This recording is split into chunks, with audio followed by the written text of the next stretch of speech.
That's right. You just engage with the pilot. Cruising And of course, you suddenly realise all the pilot's a lot better than the person is. That's right. There's 2 spare somewhere. It's going to happen. It's going to change everything we know. Every car will be like that. Yeah. Well, once we've got rid of all the old cars on the road, which will take a number of years. And we fix the road so it's got some signalling embedded in the track. Well, but they can do it on white lines. They don't need anything clever.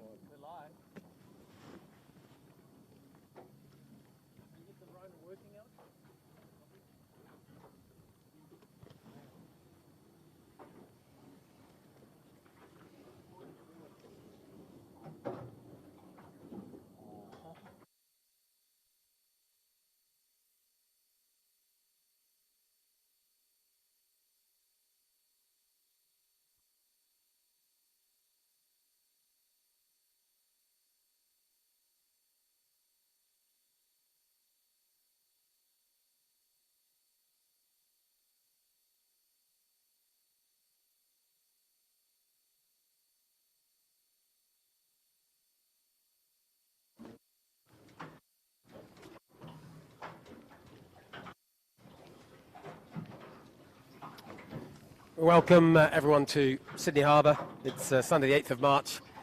It's a little grey and it's a little wet and a little damp, but we'll have plenty of time to talk about that later on today. It is the last race of the Skiff Championships before we hit the big one, the JGA Giltman. This time next week, of course, we'll already be 2 days into it. Practice race, just to remind you out there, is next Friday, coming real soon. And the first race is on Saturday, and there will be 9 races in total. We're all looking forward to it. We're all pretty excited here on the Camera Cat. And on the Camera Cat today, we have John O'Witty on the drone. We have a pair of Chittendens running cameras and production and direction. And driving the boat is Jimmy Bury. Welcome, Jimmy. G'day, Mark. And Andrew Buckland, our expert commentator. It's grey, Bucko, isn't it? It's wet. Can you just give us an update of when we're going to get dry? And other said it's going to get wet, and is the wind going to increase, etc. Tell all. Well, Mark, I reckon we could call today Sandpaper Sunday. We're going to be wet and dry. Wet and dry, wet and dry. Funny old situation, but good cold front through on Friday, and we're just in the back end of all that. The cold front banging into the remains of a monsoonal trough, so in exactly, the autumnal Sydney weather, the low pressure cell that was anchoring the cold front now bashing up, scarping off to New Zealand at high speed. So 30 hectopascals of pressure difference between here and Fovo Strait.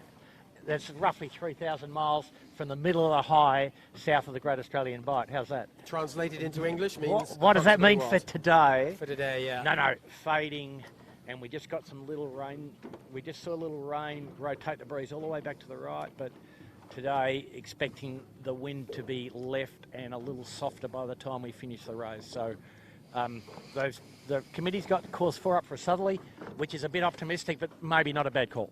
And the wind direction might change. You're just seeing on camera right now 3 people in very bright blue jackets. Well, that's Vycobi doing a little bit of sponsorship of several of the boats in the fleet, but also the Camera Cat. Thanks, Vycobi, keeping us warm and dry. Jimmy, you're feeling warm and dry. You're looking warm and dry right now. What are you expecting for today? Oh, mate, I'm just loving the new gear. Apart from staying warm and dry. Exactly. So thanks, Pat, and the boys at Vycobi. I'm expecting a pretty exciting race today. I think it's one or a couple of things which are disappointing is Shore and Partners missing their skipper. Is that confirmed, or do we think he might make a last-minute appearance? Well, they've got Kirk Mitchell listed on our run sheet. So, with James Doran, the normal skipper there on the Shore and Partners, they're in the mix for the championship. The other one that's in the mix is the the Royal Oak, 4 Pines. Aaron's away. Got Davey O'Connor in steering that. Not a bad replacement. A little bit of another dynasty coming through, and Zach Barnabas jumping on the sheet on that. So that should be super exciting to see how they go. Just talk us through, for our viewers that don't follow every race, talk us through the Barnabas dynasty. Well, obviously you got Trevor Barnabas, the famous Chesty Bond era of the yesteryear that raced a little bit after Bucko, I'm guessing. No, almost simultaneous. Josh, almost.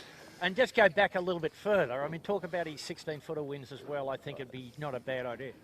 Yeah, well, Trevor Barnabas, a very famous 16-foot skiff sailor out of Manly 16-foot Skiff Club, sailing Buckle Up Toyota back in the day. And Manta Marine before that. Manta Marine, there you go. And Yeah, then moved into, I think he was at one stage sailing 16s on a Saturday, 18s on a Sunday. And then through all that, he dragged, I think back then, a 15, 16-year-old kid, his son Trent, into the 18s with him. And Trent, as we all know, is probably one of the best forward hands going around. I was speaking to him earlier, he was saying this is his last year. Never believe him, he said that last year. And then the next generation, young 18-year-old Zach Barnabas coming through for his first hit out in an 18, not sailing with his dad and his grandpa, so proper first race, so it should be interesting. He's been sailing 16s at Manly this year and a very accomplished junior sailor, so definitely got it in the blood. So yeah, there'll be someone to watch, but yeah, I just think, you know, with those two main skippers that are in the mix, as well as Tech 2 are 5 points in arrears of those two. I think we're in for at least a really close finish here. So I remember about 2-3 years ago that Trevor and Trent and Zach all did sail on a boat.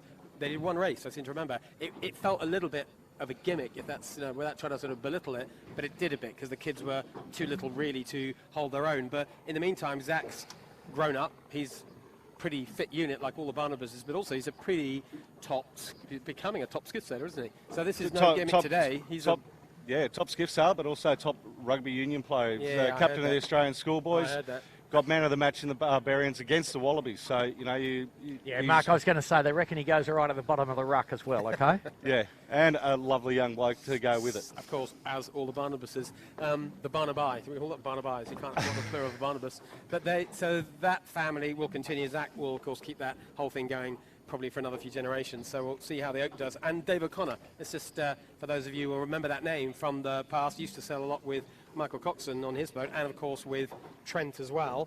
And Dave O'Connor, in the meantime, doing a bit of multi-hull sailing, a bit of 49er sailing. I heard a rumour, Bucko, any confirmation from you that Dave is thinking of getting back into the fleet next year? In fact, doing more than thinking about it. Yeah, no, he was looking pretty interested in the park. I didn't discuss that specifically with him, but he doesn't usually do anything by accident, that guy, you know, so... Yeah.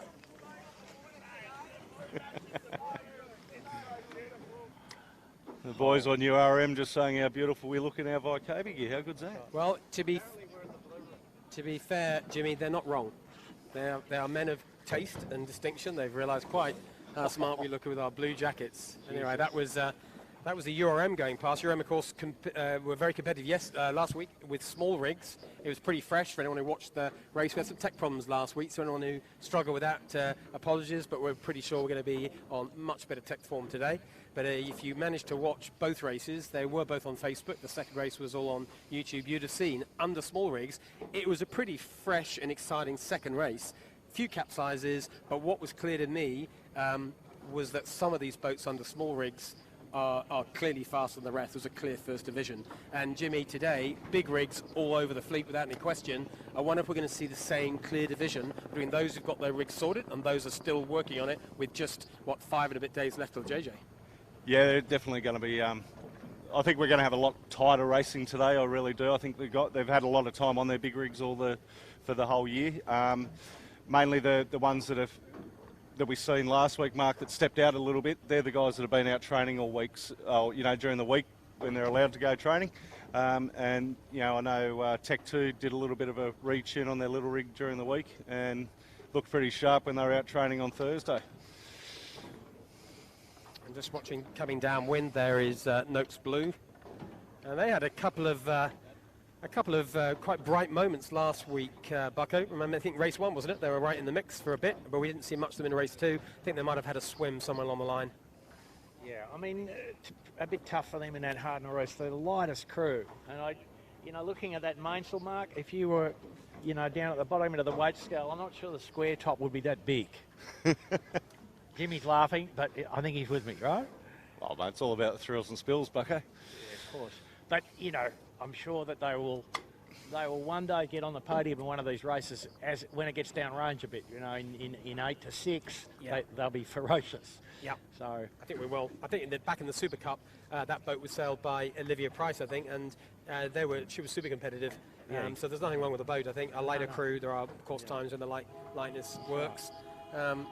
There we go. Well, I was just about to talk about time. I was about to say half this fleet will never get here, but I'm not sure that they will fire the gun on time. But they have fired the gun on time, that's for sure. It is 20 to 3 local time here in Sydney, and we're under starters orders. That's the 5-minute gun. Jimmy, what's the chance of the fleet all being here on time? Well, yeah, the big worry is the likes of probably Finport, I think, is the only one that's going to struggle. The rest might just get here, I think. Only just. No, the rest are all here, guys, except Finport and Ilvey right off Point Piper. Ilvey right up at Point Piper. Finport just going to be a bit late, I think, just. Yeah, so let's just a quick recap of the course, Jimmy. Remind our viewers exactly where do they go on a day like today. Not too much traffic, a bit of a grey day, not the nicest day in Sydney Harbour. But what's the navigation today? Well, today we're starting down Athelbite, just below the Taronga Zoo. Go up to Mark just off Clark Island, then the big long run down to Obelisk, which is the bottom of Middle Head. There's 4 minutes. Work their way back up around Shark Island, run down here to Robinson's Point. The Mark's just laid just behind the start boat. Then where are they off to? Then they're back off up to another lap of that and finish up at Clark Island the second time. Oh, you got the little up and down here. 2 full laps and a big. That's right. To finish. Got it. Two big figure of eights. So it's a great course. It's a great course. 2.5 miles down to Obelisk. That's an awesome run, one of isn't the it? best legs. Fantastic. But today, pressure-wise, it's big rig territory. It's at 10 knots. It's a sketchy 10 knots, Bucko, isn't it? It's a lot of cloud cover. Great. It's going to be shifty. Plenty of traffic down this end of the harbour too, because all the traffic has to go right across our beat. So I guess they're all going to be hunting power. Bumpy water, cold air, hot water, plenty of shear, plenty of powerboat wash. Enough to do. 3-minute gun about to come. Set your watches. And the Sydney Harbour Regatta on down the harbour, as Chits reminds us. That was fun yesterday, Bucko, down at Manly. We had the course area E all over the top of the Manly 16s. It was quite interesting. And what was on course area E, Jimmy? I think just everything. Everything, okay. So E stood for everything, did it? I think it did, mate. It was unbelievable, the amount of boats down there, and everyone did well to stay out of each other's way the best they could. So that's winning group just driving towards us, and a crew change on the winning group. Bucko, talk us through what's going on there. Remind me. Scott Babbage. Scotty Babbage, there you go. One of the greats. With a unique headgear, you can see on the camera there, he's got his own special line in sun protection. Yeah, no, he's a pale-skinned lad, but highly skilled and incredibly experienced guy, really amazing. Nice fill-in on the main sheet. They've lost Sevi Jarvin, gone off doing Etchels or something else. But a big weight difference between Sevi and Scott. A bit of an issue there, sort of maybe 15 kilo delta or something like that. So that is a bit of an issue. But today might not be about that. Today might be about staying in the wind and making the right selections on the trip down to Obelisk tight reach. So we're getting towards a minute to go here. About 1 minute and 35 seconds to set your watches. Pretty much all the boats are down here. The last of the arrivers, Finport and Ilvey and the Royal Oak aren't going to make the start if it starts on time. Finport are going to make it just about by the skin of their financial teeth. And I think the Bird and Bear, the boat that performed very well with the 2 old timers, Simon Nern and Grant Rollison last week, were back to their normal crew, back on a big rig, so a lot's changed there. They're going to just about make the start, but there is just 1 minute and 10 seconds to go. They want to hurry up and get down here. There it is. There's your 1 minute gun. I think the starter, to me, Jimmy, he looks like in the mood to get this race off. I don't think he's going to delay unless there's a really obvious requirement to do a general. No, I can't see him He won't doing delay that. for these guys that are late. That's just ridiculous. Late is late, so a bit of a rush to get there. The boats, Finport and Bird and Bear, will get there. You're about to see them come across your camera line, but the rest of the fleet lining up. There's 40 seconds to go. Light and tricky. Just briefly, Bucko, which side of the beat would you aim? Where do you reckon the runners and riders are going to head for? Oh, I think that the rain squall's gone. I think you've got to get to Bradley's Head now.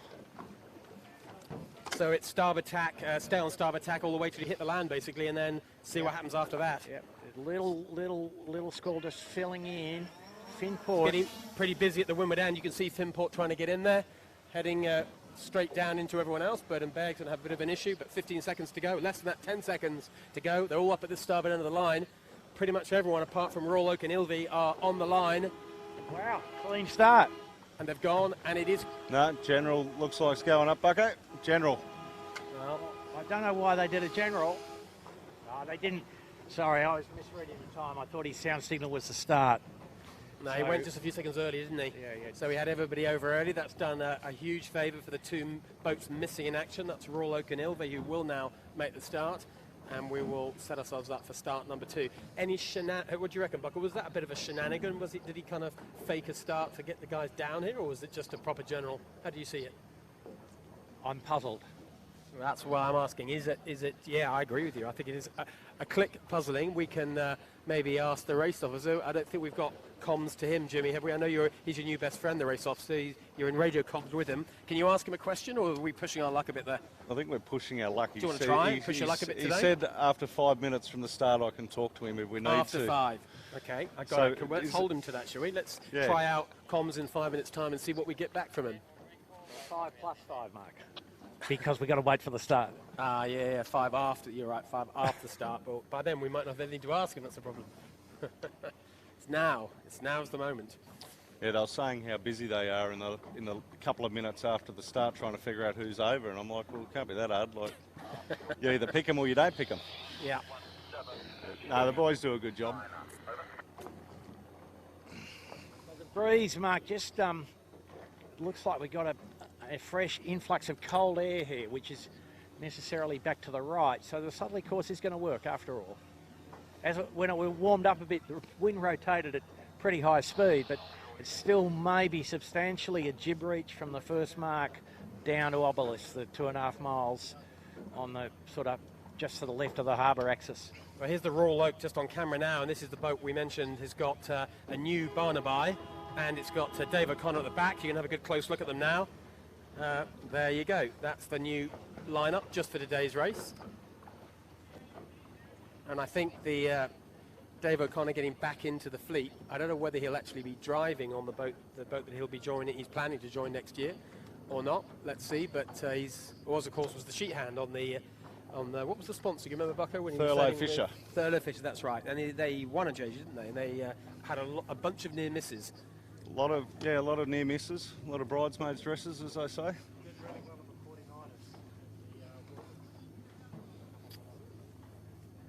Yeah, he's certainly made his mark into the 49ers as a helmsman, so he's shifted from sheet hand to helmsman. Yeah, I think you'll find he's going to be at the back of the bus if he's on an 18 mark. I think you'll find he's wiggling the wood. He's not a young fella anymore, you know. That is true. That is true.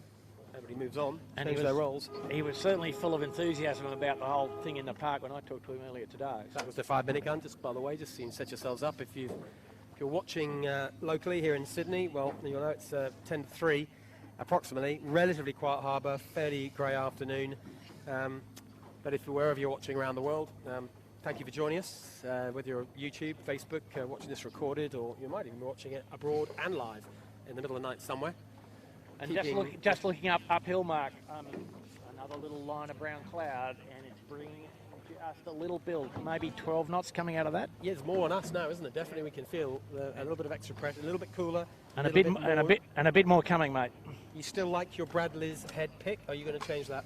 Yeah, less wind to the right, just too many tall buildings on the right-hand side of the track, I think, mate. You know, just the friction, yeah? Yeah, that's right. We can't quite see it on shot. You're looking dead upwind. The camera shot is looking dead upwind. The wind mark is up there. But if you look to the right, there's the right-hand shot. That's a great drone shot we're looking at now. That's the CBD that Bucko was talking about. That is central Sydney, and to the right, of course, the iconic Opera House and the bridge. But that's the stuff we're talking about. There's the friction of big buildings to the right. They are, a kilometre and a half away, not that far at all. So they do make an effect on a day like today when the wind is a little bit light, a little bit patchy. Much clearer to the left of the view you're looking at right now. Yes, you're not looking upwind, you're looking across the race course. The wind is coming from the hard left of your picture, 90 degrees to the angle, to the Opera House. So a terrific line of pressure coming, but a fairway left as well, just looking upwind now. So the left will probably pay even a bit more than it did in the first start. And it's like 3 minutes and 20 seconds. And the other, 3:15. And the other thing to keep in mind, an eye flag displayed. So if they're over with inside a minute to go, around the ends they've got to go. Well done, Jimmy. You've got the job as a navigator now, mate. Remember the rules. Compliance and navigation. Jay J Brewery. And most of the fleet wanted the committee boat, so if you are over, of course, you can just flip around the committee boat. The problem with that rule is it means you can't start in the middle, really. You're screwed. Anyone in the middle is in all sorts of trouble. Kind of makes the ends a lot more popular. Shaw and Partners are down the hard left right now, not on your picture right now, but they're having a little look at that pin, as are Royal Oak and Smeg and the Appliances Online. All the rest, there they are appearing on the drone shot. All the rest of the fleet are up with us, up at this end. Straight up wind now is straight at Point Piper, so about 15 left of the course axis. And more breeze? Yeah, well, at least for now. And it looks pretty solid looking, you know, the clouds solid and low. Yeah, breeze definitely increasing as we sit here. We are parked up, you'll see us every now and then up by the committee boat, top of your picture, bottom of your picture, down towards the pin is just the 4 boats still down there. Smeg, Shaw and Partners, Royal Oak, they still like the look of that end of the line. But everybody else, as you can see, is up with us.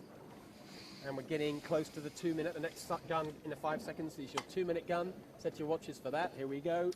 Just 2 minutes. No gun for a 2. No minutes for gun, exactly. Just my virtual gun, my voice. Your virtual gun? There it was. 2 Bang, minutes bang, and bang. counting. We'll bring you out a little hooter, Mark. And choppy here, isn't it, Jimmy? Look at these passing traffic everywhere. We know we talk about it, but a lot of passing traffic in front of us. These crews have got to factor that in, but the good news for them is a little bit more breeze. That's it. Beautiful wind here now. Top of the range, big sail. Fantastic to start the race in.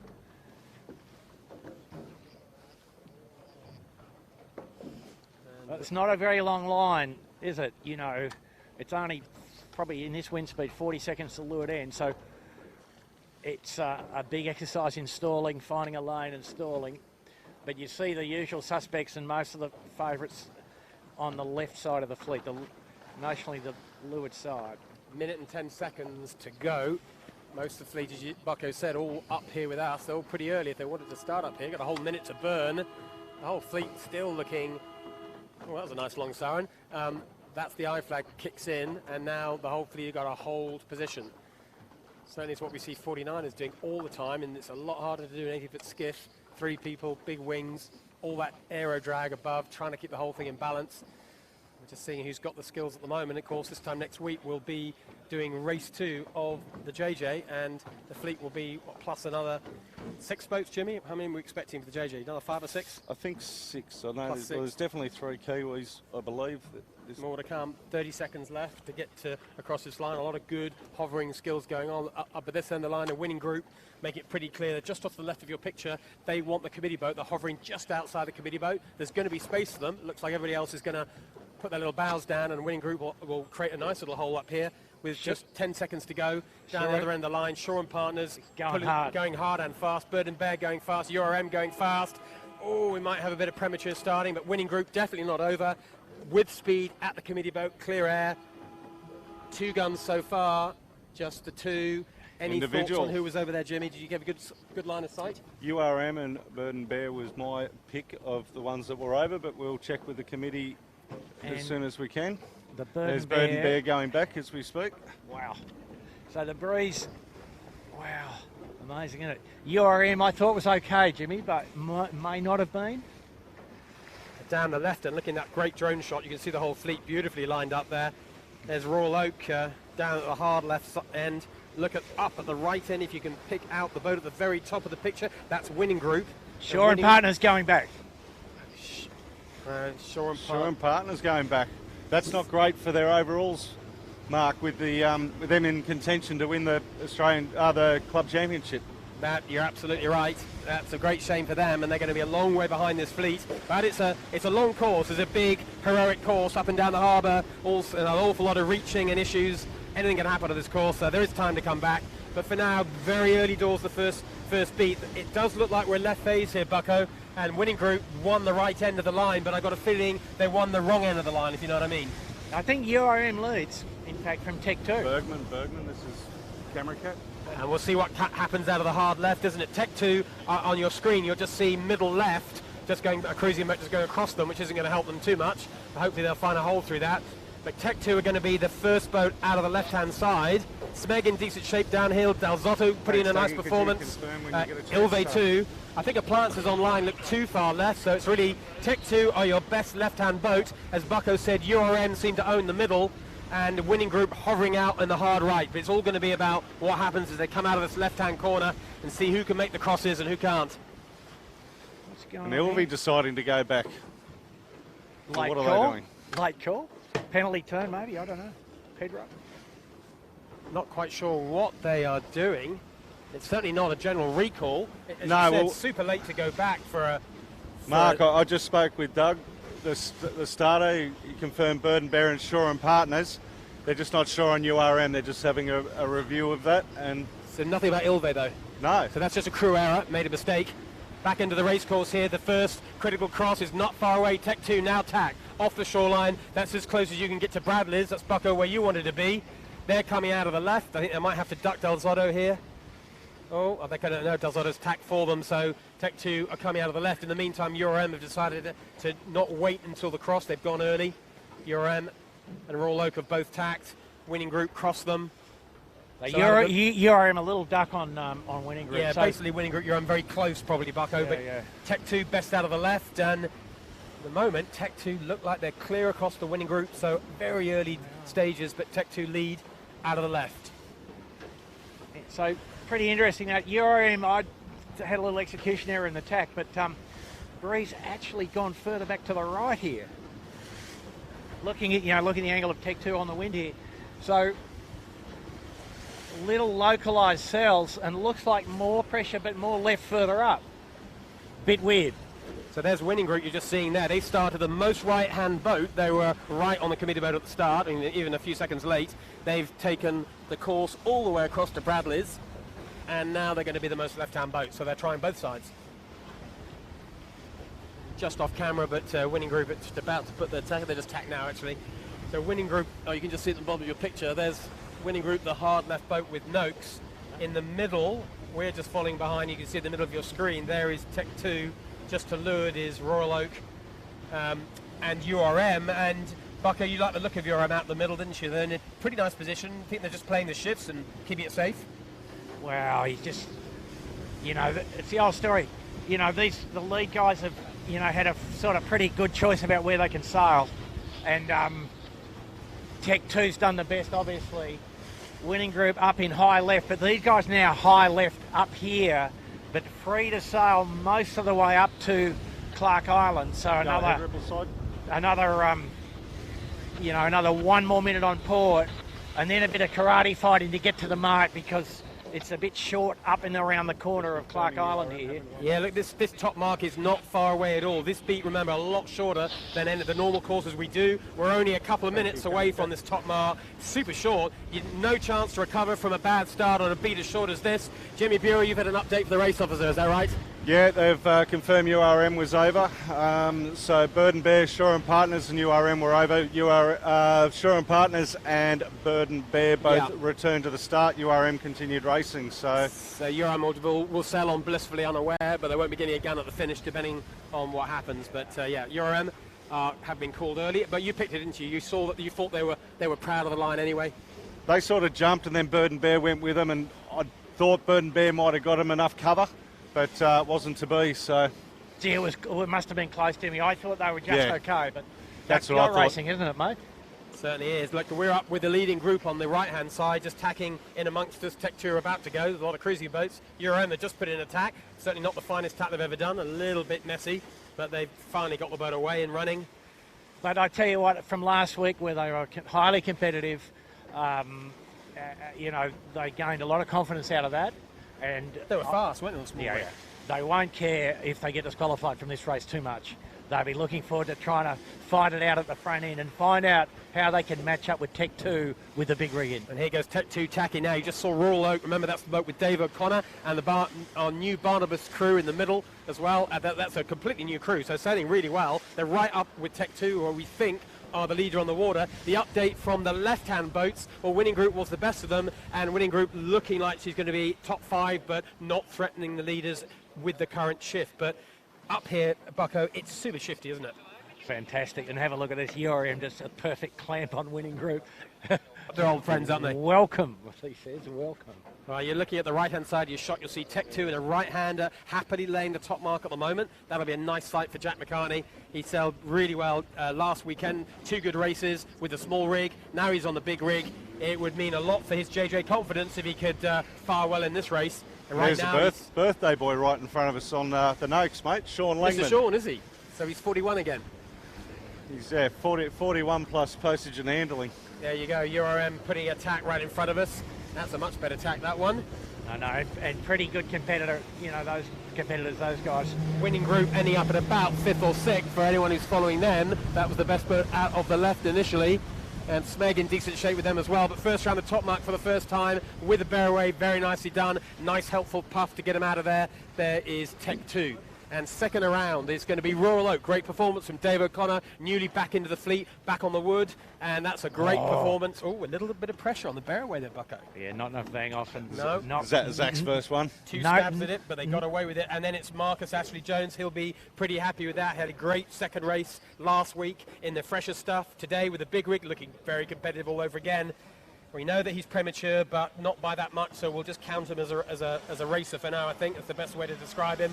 And then it was Noakes, and then it's Smeg. There is winning group 6th in the end, having been best of the left-hand boats. Finport maybe not firing on all cylinders as yet, but very early days. So, and then it's Del Zotto, followed by, you can see on screen now, Kitchen Maker, Appliances, and Rag and Famish. And then John winning on Yandu, and the boats that started early and went back, Bird and Bear and Ilve, who mistakenly went back, they are a long, long way. And Shaw and Partners, they got a lot of ground to make up. So guys, a jib reach down the harbour, and at some stage they will set a chute to get down to the Market Obelisk. And if you remember, Mark, there was a race earlier in the year where the Tech 2 boys gave the fleet a good lesson here to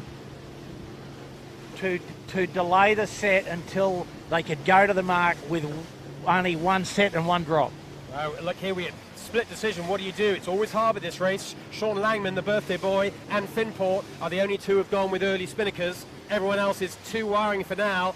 And Finport's got winning group just to leeward of them, just off picture right now to our left. An interesting luffing match between winning group and Finport. Finport have a kite up, winning group don't. Winning group using their rights, perfectly entitled to do that. I think you'll find winning group now will go with a kite. And we're seeing URM and Roll Oak, they're all having a crack with a spinnaker, but our leader, Tech 2, he just managed to get away with a bit of extra pressure, no kite. Tech 2 looking pretty tidy. No, and he's going to do a number on them here, I would predict. He's got enough pressure to get the bow down to the leeward shore without a chute, and the guys behind didn't get quite as much wind, and they've sort of more or less had to set. But I think looking where we are with Smeg's going to hang in there and wait and wait and wait until they think they can lay into the mark with just one hoist. Smeg just following right down the line. You might see Tech 2 in the distance. She's a long way ahead already. She's a little dot just ahead into leeward of Smeg, just to the left-hand side of your shot. So Tech 2 is our leader. She's extended her lead significantly. Got a puff at the right time. But it's not just luck. There's a whole world of technique, isn't there? This is possibly one of the hardest things to do to skiff. Bucko, you'd have had a few hours doing this two-cell reaching. It's not an easy skill, is it? No, it's sort of, it's one of those things where the apparent wind moves more than you could possibly imagine. You know, the skiffs go about wind speed, so, and we've got a puff here now, 12, 14 knots. The skiff's probably going a little faster than that, maybe 16. And when the wind goes down to 8, the apparent wind goes forward at a speed that you can barely contemplate. And the bowman's got to pull the jib in and run in a bit, if there's not enough wind. And the sheet-end's got a lot of main sheet to come in, and then obviously the reverse in the puff. But what we see is Tech 2 optimised the first puff they got beautifully to get away from the land on the windward edge of the track. And they will travel all the way to George's Head, I think, main and jib. And interestingly enough, our top 3 right now are all boats without spinnakers. Tech 2 in first, Smeg in second, winning group on camera right now. In the end, winning group didn't put her kite up. She had that little luff match with Finport. These are the 3 that have not used spinnakers, and they are in 1, 2, and 3. So the whole big sails win big races thing is not always true. Sometimes the smarter course is hold with a kite. And we've got a collision just off screen back towards Bradley's between Kitchen Maker and it looks like Appliances Online, I think there. Probably a classic luff. I guess they were a bit blindsided. It does happen, doesn't it? Yeah, I only just looked around and just seen it. I think they're still sailing though. No one's capsized, no injuries. I think they're up and running. So back towards the front. Tech 2 just keep extending and extending. They're even further ahead each time I look forwards. And we're keeping a little eye on winning group here, who's in 3rd on the water right now, doing nicely, up from 6th at the first mark. Just to lure to them, you can just see in the corner of your shot, that's Noakes. They are in 4th.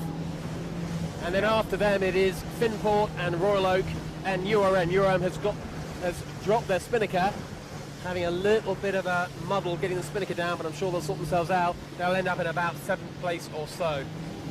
So for the viewers, you know, the boats don't actually slow down, provided when you take the chute down, you've still got all the crew on the end of the wing. Two sail reaching, they're just as fast as they are with the chute, if not slightly faster. Well, you're watching Notes on camera right now. Now Smeg, we're close behind Smeg. You can see just how fast they're going. A lot of weight transfer in and out. Nick Lane moving forward on the wing bar there and back, trying to keep it balanced. It's a lot of hard work, but it rewards the skill set. And out front, Tech 2 yet again showing us they've got all those skills.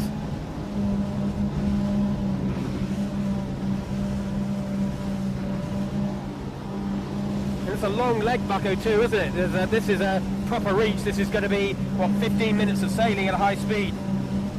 No, not. It's I think it might be, you know, 9 minutes or something. 2.5 miles anyway. Right. But the longest leg. The beauty, though. It's a beauty. There is Tech 2, all out on her own with a pretty clear lead. It's looking like she's got, what, 45 seconds, maybe even as much as a minute. Yeah. An unlikely lead so early in this race. No spinnaker on Tech 2. No, he won't be far off a set. You can see the mark, 30 degrees to leeward. It's about time he set.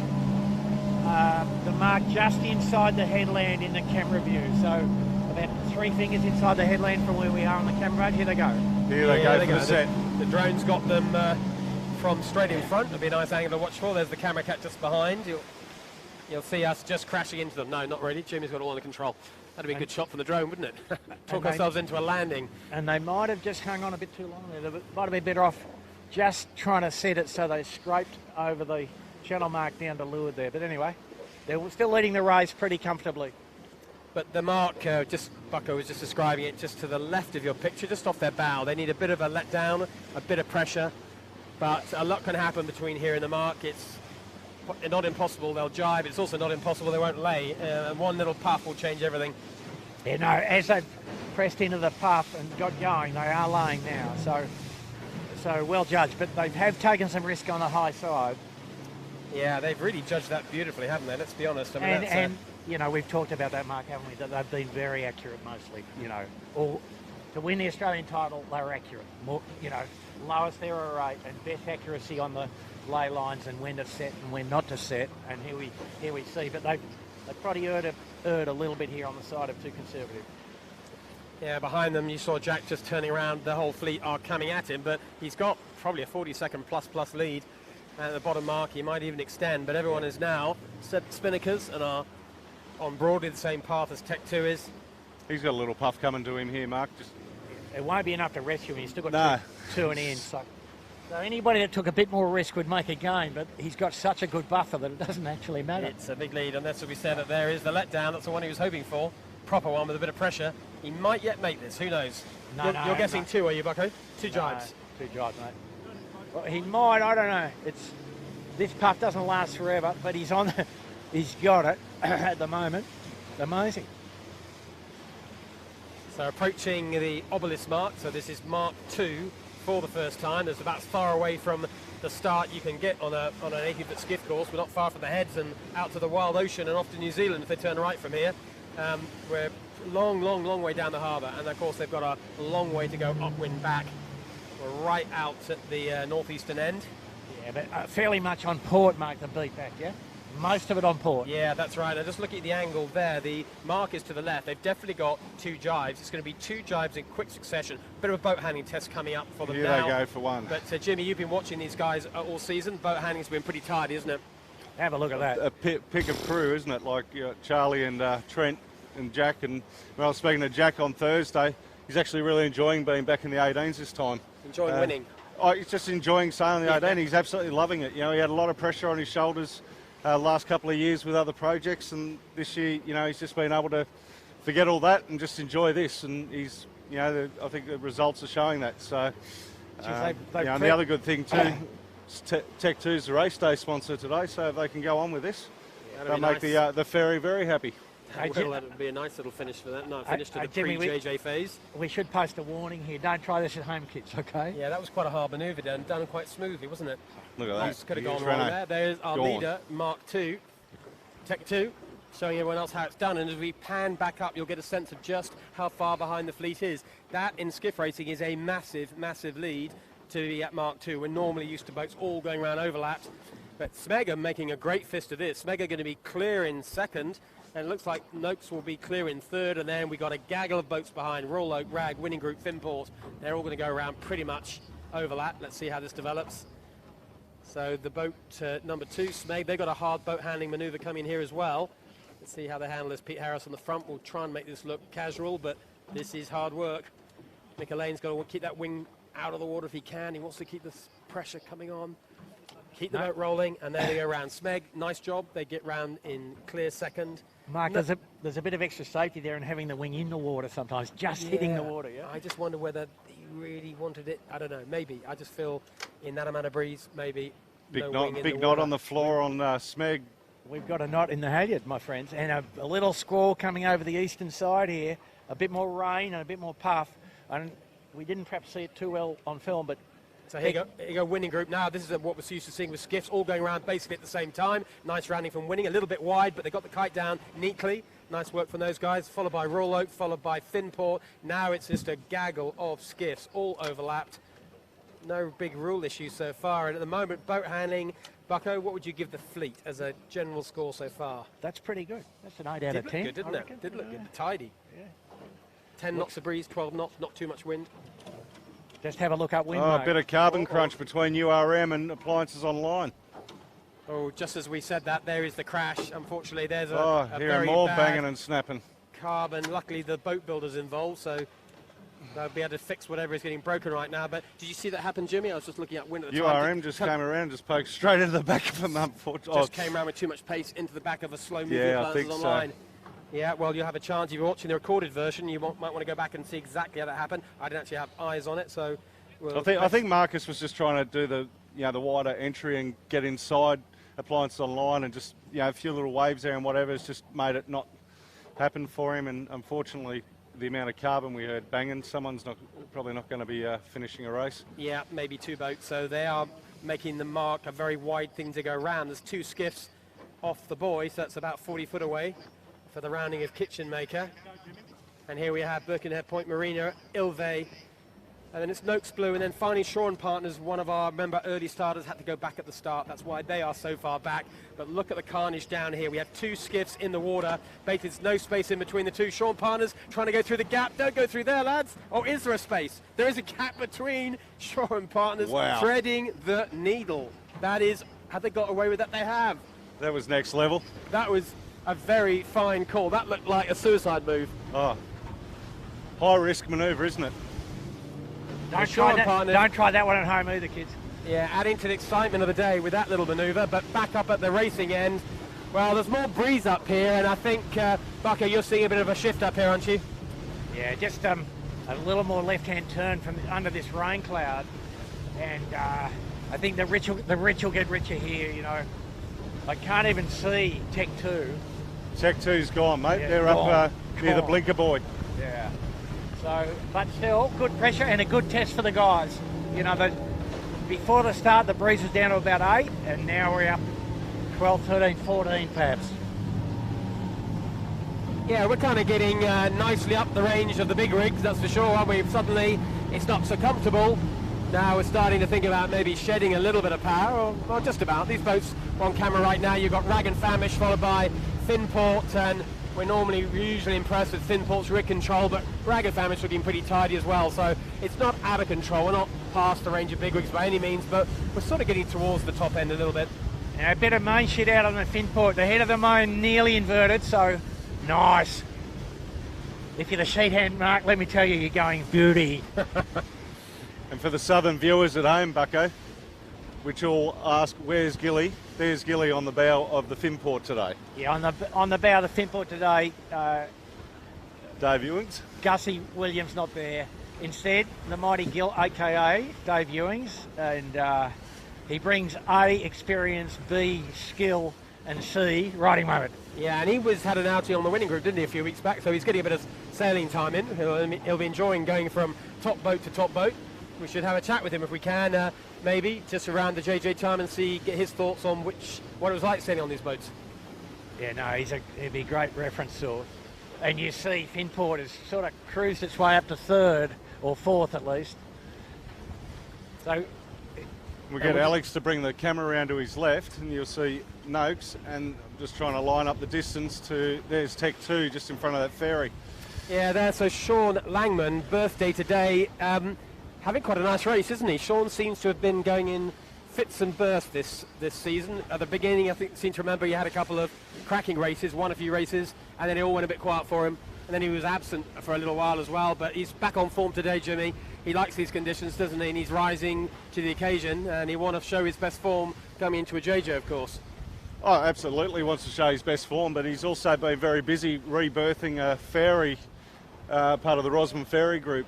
So, you know, I know that's taken priority, and he's got some other boat down in Tassie or something, Bucko, that he's dealing with as well. He's always got plenty on his plate. He's got more on than the early settlers, mate. Yeah, he's a busy lad, isn't he? Look, off in the distance, there is Tech 2. So Tech 2's maintained their lead. At the moment, it's, what is that, close to a minute, 45 seconds to a minute. Big lead, not looking like losing that. But tactically, they're kind of going up the middle of the harbour.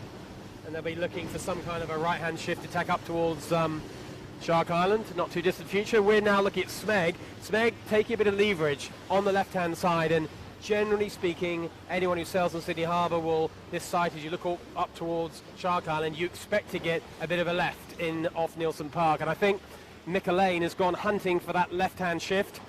Jack McCartney is hoping that he's going to get the right, and only one of them, of course, will be correct on this. Yeah, I think Smeg's done a good thing here. The only thing in favour of being in the middle of the river is that tide is now probably flowing in just barely. Just barely. But do you think, Bucko, tactically, do you think Smeg's gone far enough left to get the left-hand geographical shift that comes on this side, or is he's got to go a little bit further?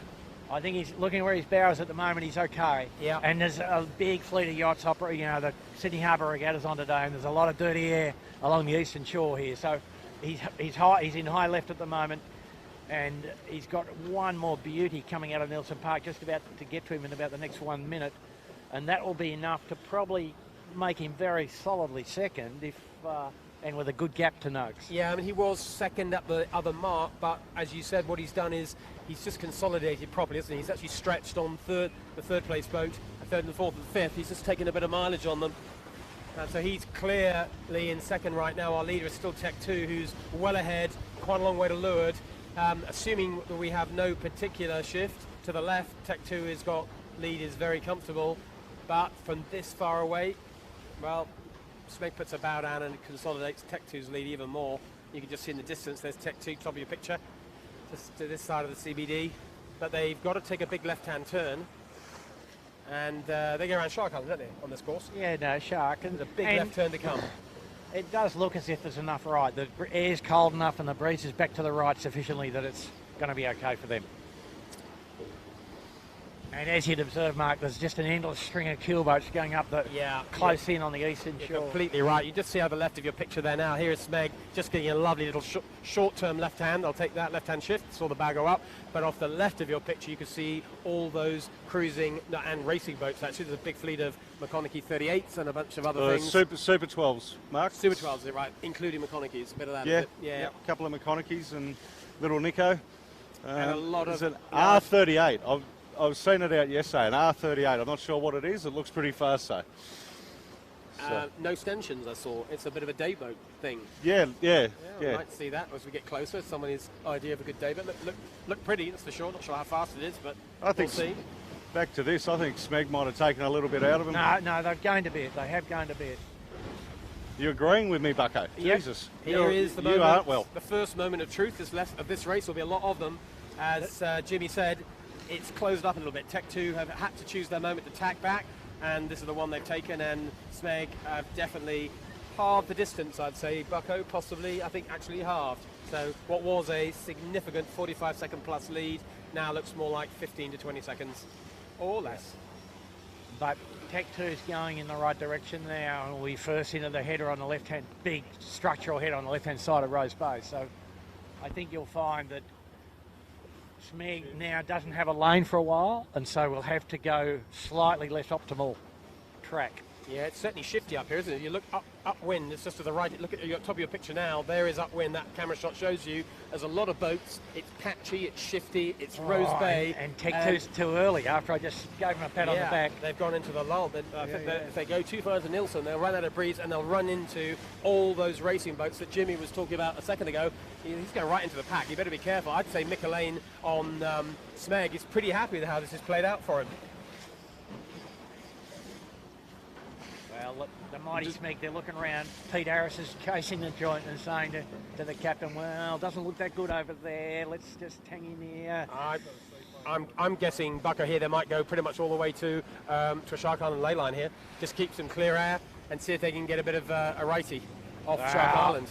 Hard to get any gain out of the right in this sort of condition, Mark. That's the problem. Well, there's two boats on screen right now. Tech 2 at the top of your picture, Smeg at the bottom of your picture. This is becoming much more of a head-to-head than it looked like at the first part of the race. Tech 2, bit of a lesson to everyone in how to sell the first beat and how to do that two-cell reach. But Smeg keeping them well and truly honest up this next leg. Well, like we said, big Pete Harris in the bow brings his experience and riding moment. Here they go into attack now. And it's certainly been a faster ship since he got on board. And I think you'll see Tech 2 has made a little gain despite everything there, right? Well, they've been bow up since they got over there, Bucko. Yeah, exactly. Obviously a lot of other boats in this race. We're just concentrating on the first two for this leg, but we will, I promise you, show you all the rest of the fleet. But to bring you up to date with what else is happening behind, well, it's Rag and Famish, Finport, but also still Sean Langman on Noakes Red, still right in this race. They are your second, third and fourth boats. Del Zotto still in the picture as well. Great performance from them. And the other boats that went hard left, who are also going to have a say in this race, Winning Group and Royal Oak. So Winning Group are probably the next best of the boats on the left-hand side, near where Tech 2 is, that you're looking at right now. So behind Tech 2 and slightly to leeward is Winning Group, probably 45 seconds to a minute back. And that is really your top five, your top six. The rest of the boats after that are a fair old distance behind and very mixed up with these keelboat races as well, which is not making the lines any easier. Pretty tricky here, Mark, if you see now. These guys, again, with their jib stuck on the spinnaker halyard, but stuck into a bit of lighter air on the leeward edge of the keelboat fleet. Not too easy. That halyard issue, Bucko, it's been a common, constant thing with the Smeg over the last couple of weeks, is it? Well, we might just mention it to them again after the race, motor. Yeah.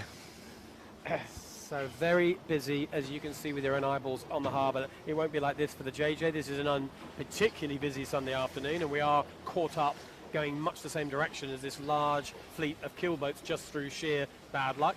Of course, influenced by the wind direction.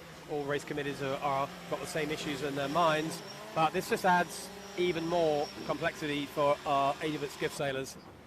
And if you're looking on screen and saying, what on earth's going on here, there seem to be boats getting in their way, left, right and centre, well, you're correct. That is Sydney Harbour Racing. It's part of the gig, Jimmy, isn't it? But it's unusually busy today. I mean, this is one of the most hectic race courses I've seen for a long time.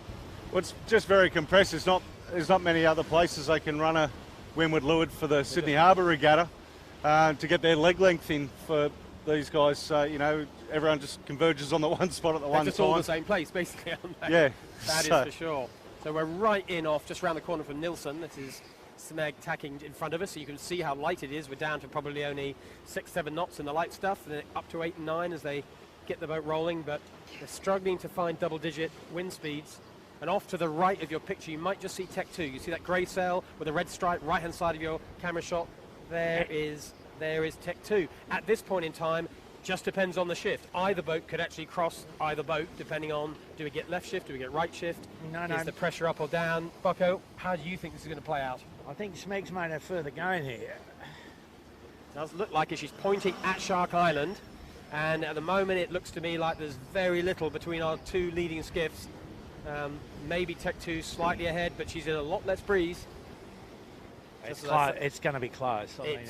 It's a boat race. It's a proper boat race. That 45-second lead story, well, that was all history, no more.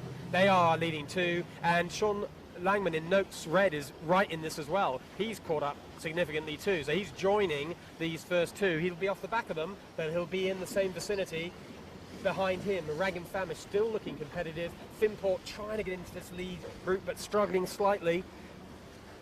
And Winning Group also trying, but just not quite in the mix.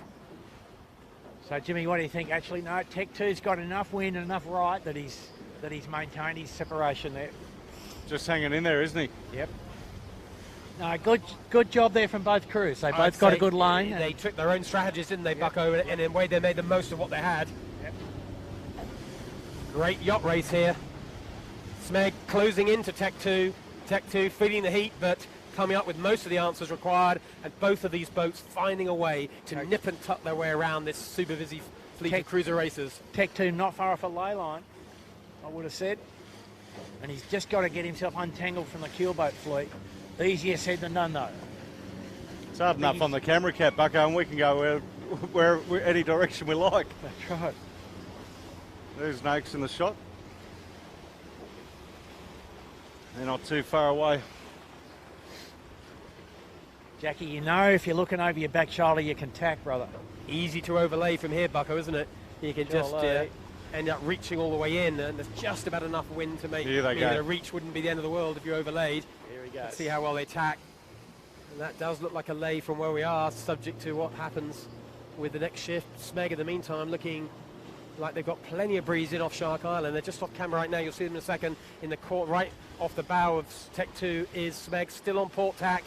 They're about to tack off Shark Island, and then we'll see what kind of a shift they get off Shark Island. Yeah. Still hard to call. Tech 2, remember, last time they crossed had about a 20-second lead or so.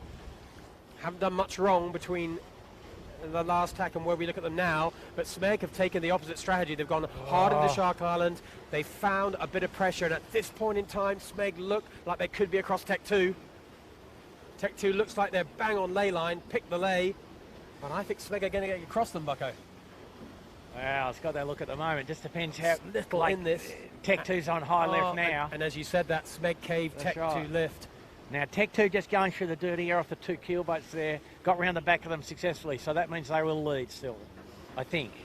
It could yet be, not quite yet. It's not quite a port starboard, Smeg of course starboard rights, but can they actually does say that Tech 2 are dialing down. This could be a port starboard issue now. Jack McCartney's got to get, is he across? Yeah, he's across. He is, but not by much. The Smeg think they're on the lay there, so they've tacked. So that's okay.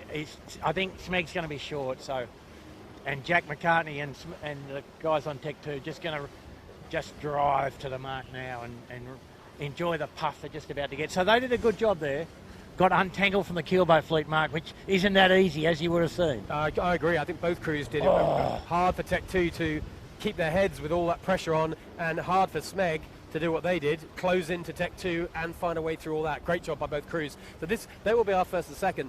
And in terms of the rest of the fleet, well, Sean Langman, who is on a long port ley line approach, he's looking in good shape, but he too has been caught up by Rag and Famish, who took the Shark Island route, and I think Winning Group as well have also taken the Shark Island group. I think those two are going to be in third and fourth, with Sean Langman in that mix, but Rag and Famish currently looking like they're going to cross Winning Group.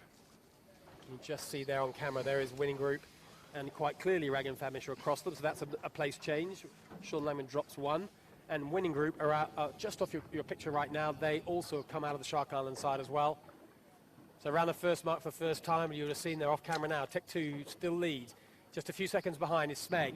And then a gap of about 45 seconds, maybe 50 seconds. And next in will be Rag and Famish, followed by Noakes Red. And then it looks like Winning Group have sniggled their way up into this leading pack. No collisions, Andrew Buckland. Thank heavens, with all these cruiser races. Oh no, the fleets are pretty well organised, you know. Like everybody knows it's a primary importance not to crash boats into each other, and you know the guys get used to racing in the crowd here a bit, and so usually it doesn't work out too badly. But there's still plenty of dirty air to share around, you know. Look at these guys coming in here, cracked sheets from what was a fine ley line for the other guys. Breeze turned left a bit for the second half of the fleet, the peloton at least. And the other interesting thing to note is Shore and Partners on the other side of Shark Island. Looks like they might be heading home. And Tech 2 currently are doing enough to hold off Royal Oak Double Bay for the championship here at the moment. Got 5 boats between them. That's all they need. Yeah, Royal Oak hasn't had their best day, have they? But entirely new crew, more or less. So Yeah. So winning group went round 5th in the end, round our first mark. So good beat from them. Long beat. Jimmy, Shore and Partners coming to the ley line from the other side. How about that? Yeah, that was Unusual, isn't it? It's super unusual. We'll just see them just off the right-hand side of the left-hand side of the shot. That's the boat coming towards us. They're going to have an interesting mark rounding. Going to do a 180-degree turn. There's the Bird and Bear nice and close to us. It's Tommy Clout back on the Bird and Bear. Sailing with Cameron McDonald. We've seen him sail. He might be the person that sailed the most different skiffs. What do you reckon, Jimmy? He definitely has throughout the years. I think I've seen him on every boat. Who else would you put up there as a crewman who sailed on a variety of boats? Who else would you say would be in his... Well, Gill's getting up there. Yeah. Gill on the Finport's definitely sailed on a few this season alone. The Shore and Partners, that does look like James Doran on the boat. It does, doesn't it? It does indeed. He's doing the full U-turn approach. We'll watch him now do the full 180 turn. In the meantime, Finport have gone round the mark, followed by Del Zotto. Nice competitive outing. And Shore and Partners have done exceptionally well, Mark, considering they were over at the start, went back, don't forget. So they've had to sail back through the whole fleet. They're up into, 7, 8, around there. So, well done. And trying something different, working the other side of the island. Who would have thought? Can we get a shot of the Finport? Yeah, here's Finport just alongside us. Thank you. So, just at the mark there, Finport, the only guys to set their chute as quickly as was really required. Everybody else pretty conservative.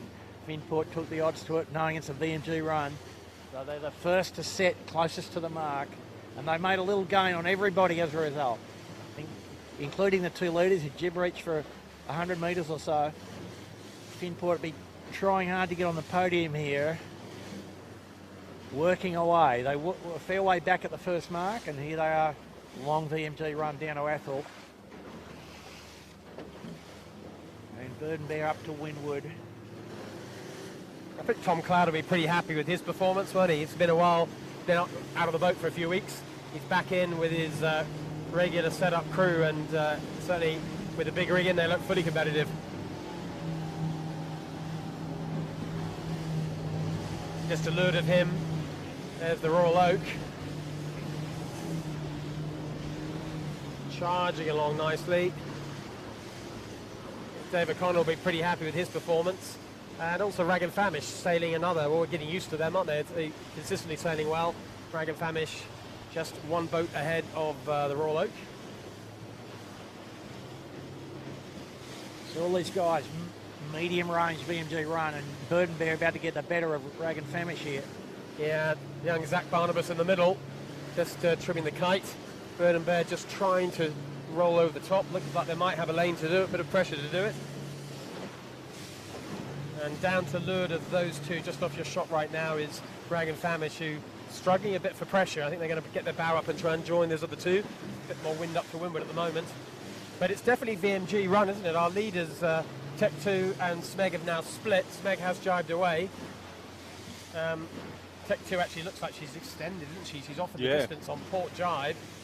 I think Tech 2 stayed the same jibe. Jimmy, did you see that? Same jibe all the way down here? Yeah, they've been on the same jibe the whole way down. The bow just keeps going down and down and down. Everyone else is lifting, so that's a massive fell gain. off the back of that, I think. Fell off the back of that puff. They just didn't get it. Didn't get it. She's had to jibe away, and Tech 2 has re-established another really big lead. Well, yeah, and the upwind performance of what we've seen from Smeg, well, they need every bit of that, right? Yeah, they're going to have another chance to chase down Tech 2. Wow.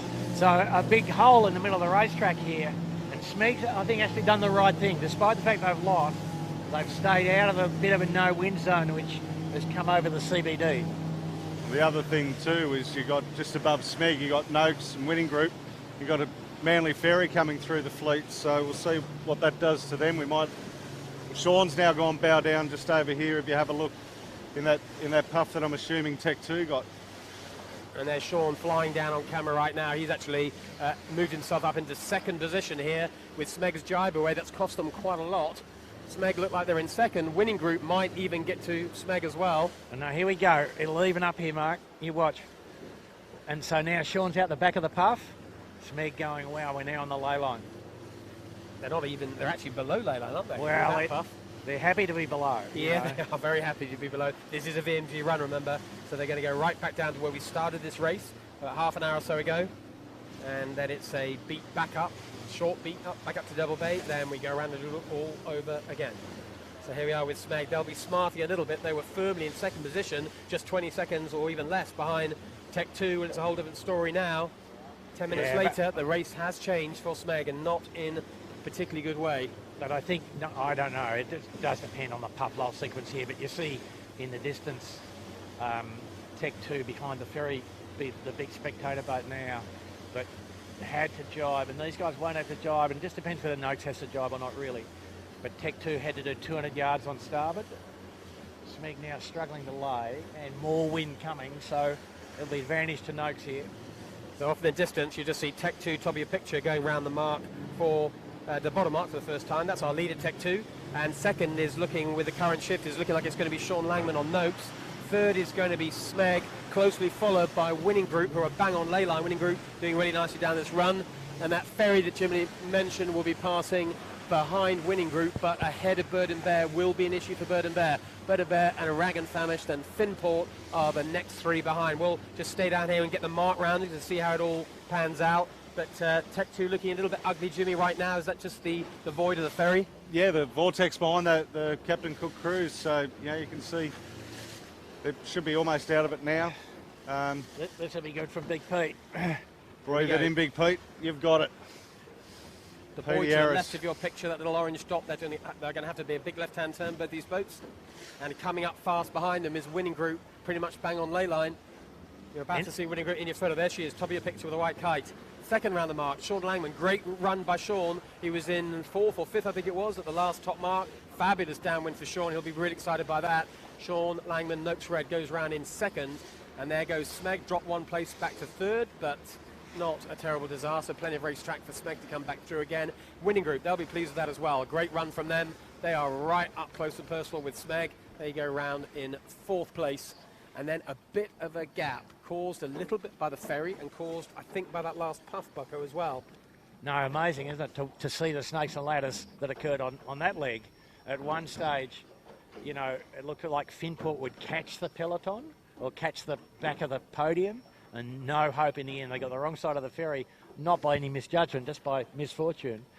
And they're now back in about 8th or something like that. So pretty important how that all panned out. But Tech 2 made the right little picky choices again. A bit of a gap, as we said. The next boat's coming towards us. You've got Rag and Famish pointing straight at the target.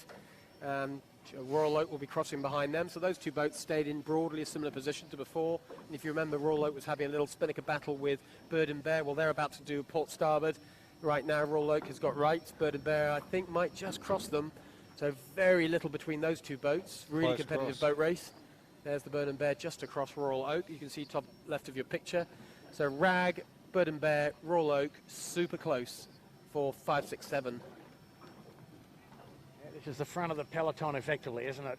And if Tech 2 stay in the lead, you've got to remember Royal Oak has to get to 5th to For the championship. Yeah. For the club championship, indeed.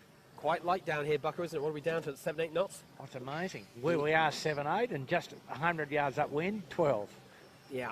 And a bit of, as we noted, a couple of big ferries make pretty big holes. Takes a fair while for the wind to get restabilised down to the water level. So Bryce Edwards, Rory Cox and Jacob Broom off Rag and Famish. Very nice and tidy. Great run from those guys. And Tom Clout will be pretty happy with the performance, I think, on the Bird and Bear. Looking competitive too. Sailing today with Cameron McDonald in the middle, who's an invite. I'm not sure who his JJ crew will be. And John Walton, his regular bow man, keeping things nice and tight at the front. Any news from you, Jimmy, about who might be in the middle of Bird and Bear for the JJs? That one's got me stumped more than anyone. Me too. There's been a different person in there each week. I think Grant Rollison's going to be in the middle for the Rollo, JJs. yeah. Okay, interesting. You heard it here first. Next round, Finport. Will they be just a click disappointed with their performance, do you think, at the moment, Bucko? Well, on the Finport? Yeah, no, of course, but not their regular bowman, and you know, I'm not sure they need the extra weight, to be honest. You know, if it was really uprange, they would have been thrillingly fast. But that's true, and it may yet be. We may yet have more breeze, and it all could come good for them. Next round, Shaw and partners with James Doran getting to the back of the boat somehow, and starting early, having to go back for an individual recall. So considering that, I think, as you said, Jimmy, not bad considering what they've been through so far. Yeah, 100%. Mark, they're sailing through the fleet well. It's just there is quite a big gap once they get onto the back of Finport here to bridge up into some sort of placing. Anywhere. But I think they're going to. They're sailing well. I don't know what they've changed, but something's changed on that boat for them to. In the last couple of weeks, maybe Bucko's spinnaker trimming idea. yeah, More at the sail off rather than. I didn't get a good look, but I think they've fixed it. Yep. So we're going to hack up wind and see how Tech 2, if she's managing to keep her lead on this tricky, shifty day. I can tell you the early story is that Tech 2 went hard left, committed to their own half, as did Noakes Red, as did Winning Group. Smeg went hard right, and we'll have a little view at the top of the mark as to how that might play out, but certainly some brave tactical decisions being stuck to on Tech 2 and on Smeg. They've got their own ideas what to do. We'll see how it works out. Well, as you know, Mark, you've got to not only be able to get to the lead, you've got to know how to lead. It's a different problem. Some pretty big angles, and as you would have seen, volatility on the run. But these boats both look quite sweet in the water today in the up and down range, don't they? Yeah, they certainly do. We're seeing just how you get these boats to stay powered up in conditions where they've been hunting power pretty much all day. Just briefly on that long beat up from Obelisk, there was just a time when they had enough power. We were talking about them being up well through the middle of the range, but that was a long time ago, and they're nowhere near that now. Most of today has been a bit like it is now. They're all looking for a bit more power all the time. Smeg, a real light air tack. That's as close as you get to a roll tack in an 18-foot skiff. He might have been better advised just to stand on a bit, but he didn't want to get in the dirty air of the fast ferry that was going past. So there's every decision's got a bunch of factors involved with it about keeping your air clean, and not just from yachts, but from the commercial traffic as well.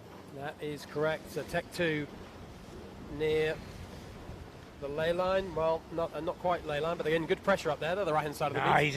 He's in a beauty. Tech 2 up on the hard right. So pressure and right, isn't he? All good news for Tech 2 right now. And Sean Langman looking pretty good too. You'll see Sean Langman in a second, just coming out of the other side of Tech 2. And Sean did mention that they'd spent quite a bit of time working on their rigs over the last week or so too, and. He said he broke the end of his spreaders, Bucko. Yeah, no, and he had to. Yeah, he broke the spreaders, caused him to retire from the race a few weeks ago. So he's fast, Bucko, isn't he? He's right in amongst some very fast boats. Yeah. So, you know, it's one of the lightest crews. I think it's a pretty good effort. You know, big sail, at least mid-range, I'd say, typically for the day. So they've probably got to a pretty good spot with it rig tune, by the look of it. And he looks like it's ripping through the water there. He just looks quite right. But it's as you said, I think the crew weight being light crew, I think actually is playing out. Because look, the hunting power all the time here. They're in and off the wire. There's not a lot of shedding power going on. There's a lot of just hunting power. But he's sailing well. This is sure. The setup is good. He's clearly quick. But you've got to kind of put all the dots together. And he's doing that really well indeed. You know, at 230 kilos versus most of the other guys up around 270, it's a big thing. And take the point, the Finport would have near enough to 290 today. And today, Bucko, if you could choose your weight, what would you want to be? I'd still be 260. In the middle of the range. Yeah. So Tech 2 on screen right now is your leader. She's just re-established about a 40-second-ish, maybe 45-second lead. In second position, the boat on screen now, Sean Langman, putting in a great performance today. Yeah, I mean, Mark, I'd want to sail a boat with red paint and 260 kilos. How's that? Definitely red paint. Red seems to be the colour of the day, colour du jour. And in third position is Smeg, another red boat, guess what? And in fourth position is Winning Group. And those four, like we saw at the bottom mark, have got established a pretty big gap back to the next boats, which are still the same ones, still Rag and Famish, Royal Oak in that next group, and Bird and Bear as well. So we're travelling here with Noakes in second, and they're making a pretty good fist of it. Tech 2 on the ley line of the windward mark, so I think Tech 2 will lead here by 1 minute. Yeah, I think you're right. She's picked the last couple of shifts rather nicely. It's hard to see anyone other than this top four being in the podium. The thought that this top four have really stretched away, but Tech 2, as you said, have really stretched from everyone else. Back to that 45-second buffer that they've had on two separate occasions in this race, and it might be a lot more than 45 seconds. It's looking big right now. Round they go. Top mark for the second time. Race leader and today's sponsor. Straight to a shoot. Tech 2. So they're thinking the breeze has gone back to the right a little locally, which it has. So the opposite. Last time they're up here, they were the last boat to hoist their kite. They didn't hoist it till they're almost down at the bottom mark. This time they go for it immediately. That less wind, Mark, on average, yeah? Well, they get out of this corner, don't they? It's a little bit quiet. Breeze is generally down, less breeze than there was last time they were up here. So that in itself is half a reason to put the kite up. So full weight, fully sheeted in, as if VMG running, but prepared to drop a bit of main sheet in the stronger puffs. But not very windy here. Right where we are now, it's only 7 knots of wind or something like that. Yeah. Wow. Super light, that's for sure. So Tech 2, they will wander off down the track. And behind them, in second place, Sean Langman has kept it all together. About a minute or so back, but he goes round in a clear second, and he's got a pretty healthy lead over the third and fourth boats. We'll watch them. The Delta mark just over a minute. And also setting, but more wind for him than there was here for the leader. And the leader now in good pressure. Noakes Group in a puff, but the breeze back in the right. So pretty amazing. Another 10 degrees of right makes a big difference. Yeah, huge difference. And the next Big round puff is going to coming be here. Smeg that we're looking at right now up here in Double Bay. Lovely gust for them, but almost the best breeze they've had all day. Coincides with the rounding, they'll be happy with that. Fast two-sail bearaway. They're looking like they want to spin her up as well. Yep. Because So the breeze fully 20 degrees right, in fact. yeah, we're in a puff right here, right now on the camera cap. We've got a really nice little puff. This is a 12 knotter and maybe even 13. But this is the best breeze we've had for a long time. So third place, Smeg. Fourth place, there goes Winning Group. A good beat from them. They're keeping close enough to the three ahead of them. They could yet be on the podium. And a long, long VMG run now. There'll be a couple of minutes on port yard, but mostly on starboard, but still VMG run. And it's possible here that the Noakes guys might be able to make some yards because they got more pressure at the mark and got a little deeper. And if you Long get way deeper back to early, you tend to win fifth, the so we league. might get moving down with them as well. Yeah, we'll see if we can catch them up. Just to bring you up to date with what is happening behind. It is a big gap, as Jimmy just said. It is Rag and Famish still keeping fifth place. And it's then Finport and Bird and Ben. Finport have made a bit of a move on this beat. Found the turbocharger button and must have gone on the right shift because they are clear ahead of Bird and Bear. And they are a little bit closer to Rag and Famish and Royal Oak. But Rag and Famish will be in fifth place. Royal Oak will be in sixth, but very close to them will be Finport. And then after that it will be Bird and Bear. And then it is Shaw and Partners. And we'll see how it looks at the bottom mark, but it's hard to see any of them get in amongst this top four. But every time I look downwind, Bucko, it just looks light and tricky, which just makes me feel we could get some big separation between these boats. Yeah, like I said, Noakes Group might be the beneficiary here. But have a look now, Mark, just quickly. Look at Tech 2 now. He's now below the mark. So for the first time, he's not laying George's Head, which is the approach sentinel to the market obelisk. And the same with Noakes, who are on camera right now. Same issue. Tech 2 are just ahead quite a lot, and to windward, but the same deal. They're both getting the same gust. They're both bow down. They're both going to have to get the spinners off in this particular gust. There's no way they can anywhere near lay the mark. But they won't worry too much, will they? They can then do a nice fast two-sail reach straight at the target. and they'll have plenty of time to reassess what they do with the spinnaker. A little more pressurised for Sean Langman because he's just off Bradley's with traffic and ferries and other issues to manage. A little bit cleaner for Jack McCartney, leading this race on Tech 2 with a lot of nice clear runway to windward, to leeward, and ahead of him he can just pick his moments. It's going to be calmer for the leader.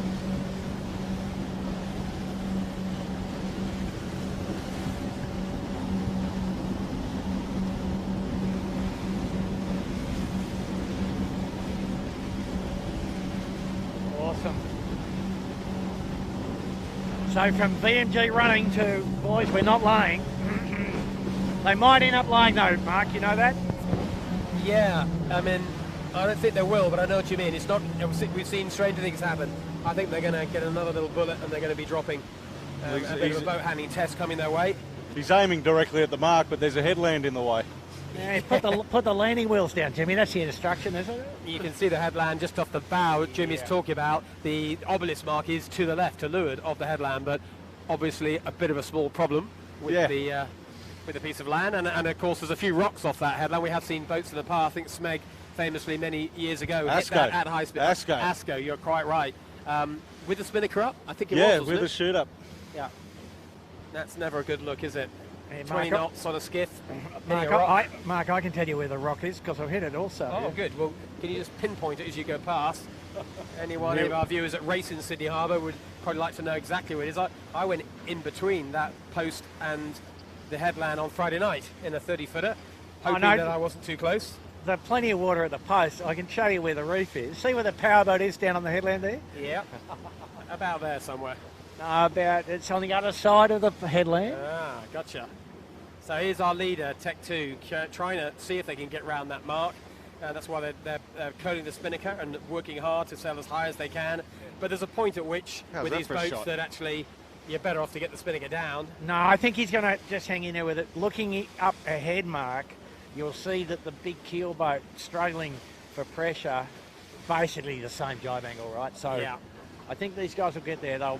You can see they're sailing with soft main sheet and just pushing the bow up at each opportunity. Headland, they're just making bearing on it, and they're kind of looking upwind and saying it's not going to get windy, you know. We also see him, Bucko, adjusting himself up and down on the trapeze wire, giving himself a bit more leverage. And after watching Charlie eat the other night, there's plenty of leverage there, mate. He's no, just a young gannet.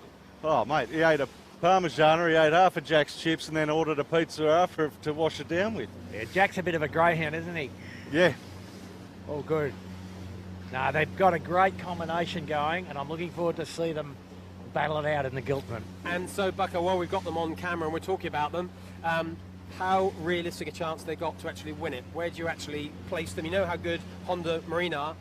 This looks like the most competitive Aussie boat right now. Are they serious contenders? Yeah, they're in the grade. They're in the grade. No doubt about that, I don't think.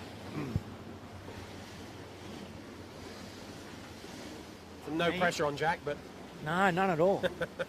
Oh, listen, they're all very experienced campaigners, and, you know, it's not as if pressure, you know, they thrive on pressure. That doesn't get to them at all. No, and this is what they've done it for. This is why Jack's back in the fleet with a new boat, with a new rig, and he's got a great crew, the crew he wanted. He's getting a bit of help from David Witt on not just so much rig stuff, but I think just in somebody independent to talk to after races about how things went. So a nice coaching role from Witty. And I think the reason they're doing this is they only do it because they want to win. That they see themselves as contenders. Quite right too. Yeah, Witty is tuning in as we speak. We just got told by Chits. So, well, I hope you're happy with this. How are you? Happy birthday for the other day. Oh yeah, over in Hong Kong. Hope the situation is manageable over there. I know you've got your particular set of challenges there, but hopefully this skiff racing with Tech 2, your team leading, bring a small smile to your face. But it's light and tricky in front, isn't it? We have the cruisers that you were mentioning before, Bucko. They have got round this corner by the looks of it. It's very light ahead. We're not seeing a lot of pressure, and there's plenty of jibing coming our way here. No, it's a bit wacky, isn't it? It's gone right and lightened, which is almost unheard of. But that's what it's done. And these guys now absolutely VMG running from struggling to make the headland to full VMG light air run. Wow. So Jack can put the bow down now. He's just got a little bit of puff. He'll be happy to take the depth here.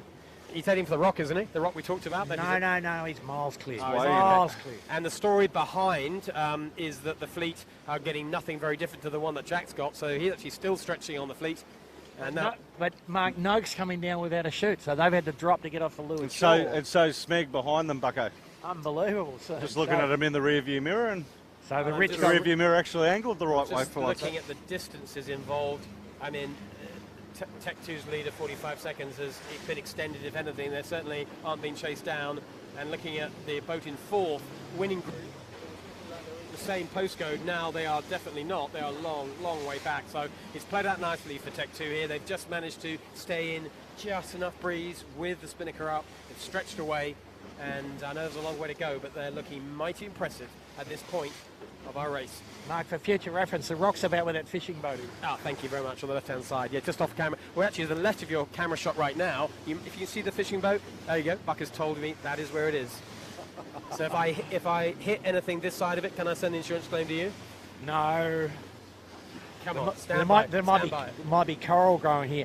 Have a look at this, guys. The breeze, if anything, rotated further back to the left, and so now a VMG run with the Tech 2 in the middle of the keelboat fleet. Yeah, we normally bring you pictures of skiffs jibing with each other and trying to find lanes, but today, because of this big race going on with the keelboats, and because we're all using the same piece of harbour and the wind direction is, of course, the same pretty much everywhere, well, that's why Tech 2 are going to have to wind their way through this. They're just going to jibe away from it all. He's going to jibe away. Yeah. That was the smart move, wasn't it? There was a lane of keelboats to windward. He was never going to get above all of them. So he's taking a bit of pain early doors to get into a low lane. He'll come back on hopefully a fast starboard ley line approach. And he's got plenty of lead he can afford to spend to actually play a bit safe. Yeah, he thinks the wind is near the headland and he's dead right. There's the distance back to 2 on screen now. With Noakes in the background. That red kite you can see, as Jimmy said, there is Noakes Marine, Noakes Red, which is Sean Langman. That is your second place boat. So spending a bit of the lead, probably at one point he might have had a 1.5 minute lead. He's spending about half of that to get into a nice safe spot and clear air. He'll be driving back soon. Yeah, but I mean, Mark, that's how it looks, but the puff might lift off again, you see, and so then, you know, he gets his lead back. So he's just gone to where the most wind is, and he's going to give himself a hot ley line into the mark, which is being shared by the keelboat fleet, but he's thinks he might be able to get around in front of all that big bunch of keelboats that he was intersected with. He's got the ley line pretty right. So a great drain shot now, just showing exactly what Bucko was explaining. Yeah. There you see on bottom of the picture, Tech 2, top of the picture is the mark, a little yellow mark, and this fleet of keelboats aren't going around this buoy, thank heavens. That makes lives a little easier. They're not rounding it, but they're heading down this side. No, they are. They're going around the mark. Oh, they're rounding, but not going back upwind. Are they rounding? No, downwind? Some are. Okay, all right, so he's got a bit more to do then. There's the fleet to the right, the one Jack McCartney's trying to avoid, but he's pointing at the target. That's about as good a ley line as you're going to pick from where he was. Be happy with that. Yeah, no, he had a bit of margin for safety on the leeward edge, yeah. Beautiful.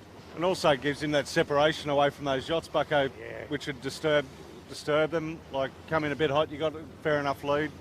They'll be just enjoying this. Yeah, Charlie and Jack just having a look back at second and third. No, they've been terrific, haven't they? Just got to be a little bit clever about how they head upwind, because there are quite a few cruising boats to pick their way through, and a lot of dirty air. They want to find the pressure lane, but this part of the race has been handled very well indeed, tactically. It's felt today so far, Bucker, they've always had boat speed, and of course when you're quick, everything seems to go well, so they're always looking quick. Troops, just watch this drop. You'll see the sheet hand's got the windward spinnaker sheet. Oh no, not on this boat, okay. But it's incredible. They do that 100 times and only have one failure per 100, so pretty amazing. And nicely round the front of every keelboat, and the keelboat, you know, by 2 boat lengths, so nicely judged. That played out well, didn't it? So our leader goes round the bottom mark for the last time, Tech 2. In with a nice, comfortable lead. We'll get a stopwatch, Jimmy. I think hopefully going to get a stopwatch roughly on this delta. And boat number 2 is going to be Noakes Marine. Bucko's got a new Mickey Mouse, mate, that he can read. Great. Second round, Noakes Marine, who has closed up, as we said. But, Mark, have a look. He's entangled in the keelboat. He's got a horrible rounding to do. He's got to get on the inside of some of these guys. It's ugly for Noakes Marine, that's for sure. You can just see his spinnaker Oh, there you go, better shot there. You can see the spinnaker now in between two large keelboats. He is a keelboat sandwich right now. He is the thing in the middle.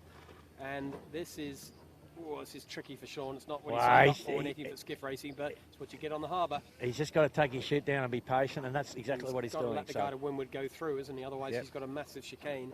Yep. I think he's going to work out okay. Into the rider screen winning group coming, well, just the last screen, winning group coming in hot. And in the end, it's allowed winning group, who were a long, long way back, and Smeg to close right up to this. Yep. So the beneficiary out of all that was really winning group and Smeg. Sean took his medicine there, nothing else he could do. 1 minute lead.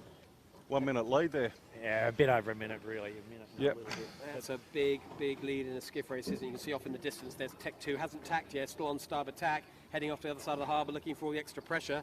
I think they'll be tacking fairly soon. So in second place, Sean Langman, getting the wrong side of the cruisers, but keeping cool and not letting any drama affect his position. And he got caught up, but not overtaken by Smeg in third place. In fourth place, winning group, they'll be pleased with that. Next back is going to be Rag and Famish, who steadfastly hang on to that fifth place. And Finport will be in sixth, who've got ahead of Royal Oak, who will be in seventh place. And behind them, Yandu. it looks like Yandu, who've come out of the sun, haven't they? We haven't seen them all day, but Yandu, followed by Shaw and Partners, then Bird and Bear are back behind them. They must have had some kind of an issue on the downwind leg, I suspect. Winning group, you just saw a second ago, tacking away. Winning group, the first attack on the port. Smeg are following them. I can tell you, looking up wind mark Tech 2, breeze turn left, and the Tech 2 probably almost reaching at Nielsen Park. Yeah, they almost look crack sheets already, don't they? They're certainly getting the fast forward mode. We'll be polite and say they are in fast forward mode. Yeah, there's Smeg on the right of your picture. Just to the left is Noakes and Tech 2 well up to windward and bow forward on everyone. So all of our leading four are now on port tack, all pointing pretty much at the headland of Nielsen, which they have to go between that and Shark Island. All three boats looking in fast forward mode here. So all expecting a bit more lefty to come. No, and Tech 2 gone back to regular trim now, so everybody's still hard on, but Tech 2 protected the left significantly. Basically put their whole lead on the table on the left-hand side of the track. Do you think that was from what they learned on the first time up, Bucko? I would say so, Yeah. brother. And knowing the breeze couldn't go any further right than it was at the bottom of the run, you know. And just to, we can see them clearly, the boats behind, in terms of what happened behind this leading four. Well, it was Rag and Famish and Finport, and then it's Royal Oak and Yandu, who've come out of nowhere ahead of Shaw and Partners. Then it's Bird and Bear, and then Kitchen Maker, and that's about as far as we can see for now. That's about takes you into about the top 12 or so. But the top four, still the same story. It is still leader, Tech 2, second position. It is Noakes Red, closely followed by Smeg and Winning Group. Winning Group, the first attack to the right. They've created a bit of right-hand leverage. It doesn't look bigger picture like that's going to work, but they're trying to find a little local shift off this headland and come back at the fleet. I think they had to do something, Bucko. I think otherwise they're planted in four. I quite like what they did. I'm not sure if it's going to play it out, but I like their plan. No, absolutely. They had to do what they did. And they've got enough speed. I think they'll be fancying themselves for a podium at least here. But just let's have a shout out to Niall Morrow on the main sheet of the winning, of Yandu. I think it might be his first trip around an 18-footer course. And it's going pretty well. Yeah, he must know something. Knows how to get the best out of his very experienced skipper, John Winning. Maybe that's what it's all about. So on the leading four, well, you're looking at Noakes Marine at the moment, and you can just see top of your picture, there is Smeg and then Winning Group, the one at the top of the picture. That's the most right hand of our leading four. Winning Group will be tacking fairly soon, otherwise they'll be experiencing that rock that Bucko was describing to us before, its exact position. They're not a million miles away from it, but they're going to have to tack in a bit. And then as they come across, we'll see how those three line up. But our leader, right on camera right now, there is Tech 2. She's sort of middle-ish of the harbour, middle right in truth, but got a lovely covering position on the three boats behind. And I suspect here, Bucko, they're going to adopt more of a covering tactical plan rather than just a go the best way, which the first beat felt like they just tried to pick the optimum route. But think it all looks a bit more conservative on board this time. Yeah, interesting. Back into a bit of right-hand air here. We're just under a cloud, a brown cloud, which, wow, has brought some weird stuff here. Big puff and then a big lull behind it. Just don't know what might happen here. The back of the cloud, it could lift off completely. But they've conserved their lead. For a while there, they were cracked sheets, we saw. Bow was so high. Not quite cracked, but just very fast upwind mode.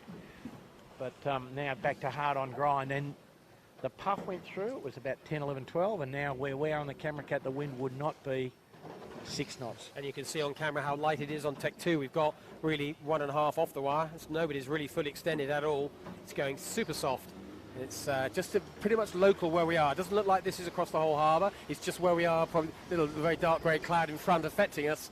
There is breeze on the harbour, but they're going to have to find the next little slot of pressure. Boats behind them in 2nd, 3rd and 4th, experiencing slightly more wind than our leaders got. So a little net gain for 2, 3 and 4 into Tech 2. But now a new line rolling down out of Rose Bay. So look upwind. They've got 5 minutes of fantastic pressure. Here we go. Travelling with Trent. A bit of adjustment about to go on here, I think. Jamie, I'm thinking that David Witt's debrief to Tech 2 might be quite a pleasant conversation just before the JJ. Don't change anything, lads. What do you reckon? I think they're pretty much so on song. I know they've got a few more training runs booked in. Woody would just be all about boys stay calm. You're just watching how much work they've got to go through physically, just transitioning through the puffs there, adjusting himself up and down, in and out. On a guess, upper work would probably be best part of 2,000 movements they've got to do there. So, it's a very physical thing, and these guys, Trent's obviously in peak physical condition as always. Jack's looking great. Charlie's looking great. So, I think these guys are in great shape moving into a week-long battle with the Kiwis. Yeah, just 5 days left. 5 days to keep yourself in good shape, physically, as you said, mentally, and then it all starts. Practice race on Friday. The points races start on Saturday. Same start time of a normal skiff race. So local time in Sydney, 14:45. Wherever you are in the world. I'm sure some people will get up at a weird time and watch it live, but of course you can watch a recorded version on YouTube or Facebook, whatever is your preference. But anyone watching on a reasonably local time zone, like New Zealand or like a large amount of Asia, well, 2:45 is the start time for every race. We're not doing that thing we used to do where we start Saturday races or Sunday races a little later to let the traffic clear. So that wasn't a great plan. So every race, same start time. And we will be bringing you live coverage from 2 o'clock. We'll be doing some interviews in the boat park and showing you drone shots of who's rigging up and wherever it is at. And we'll get a few interviews as well. And otherwise, we'll just give you a chance to check out what's going out on the harbour. But the Camera Cats commentary will be starting from 2:30 each day. And the race starts, as I said, 2:45. Hopefully, you can join us. Look forward to your company for 2020 JJ Gilman starting race day first on Saturday. So there is the other 3 are all getting a bit closer together, aren't they?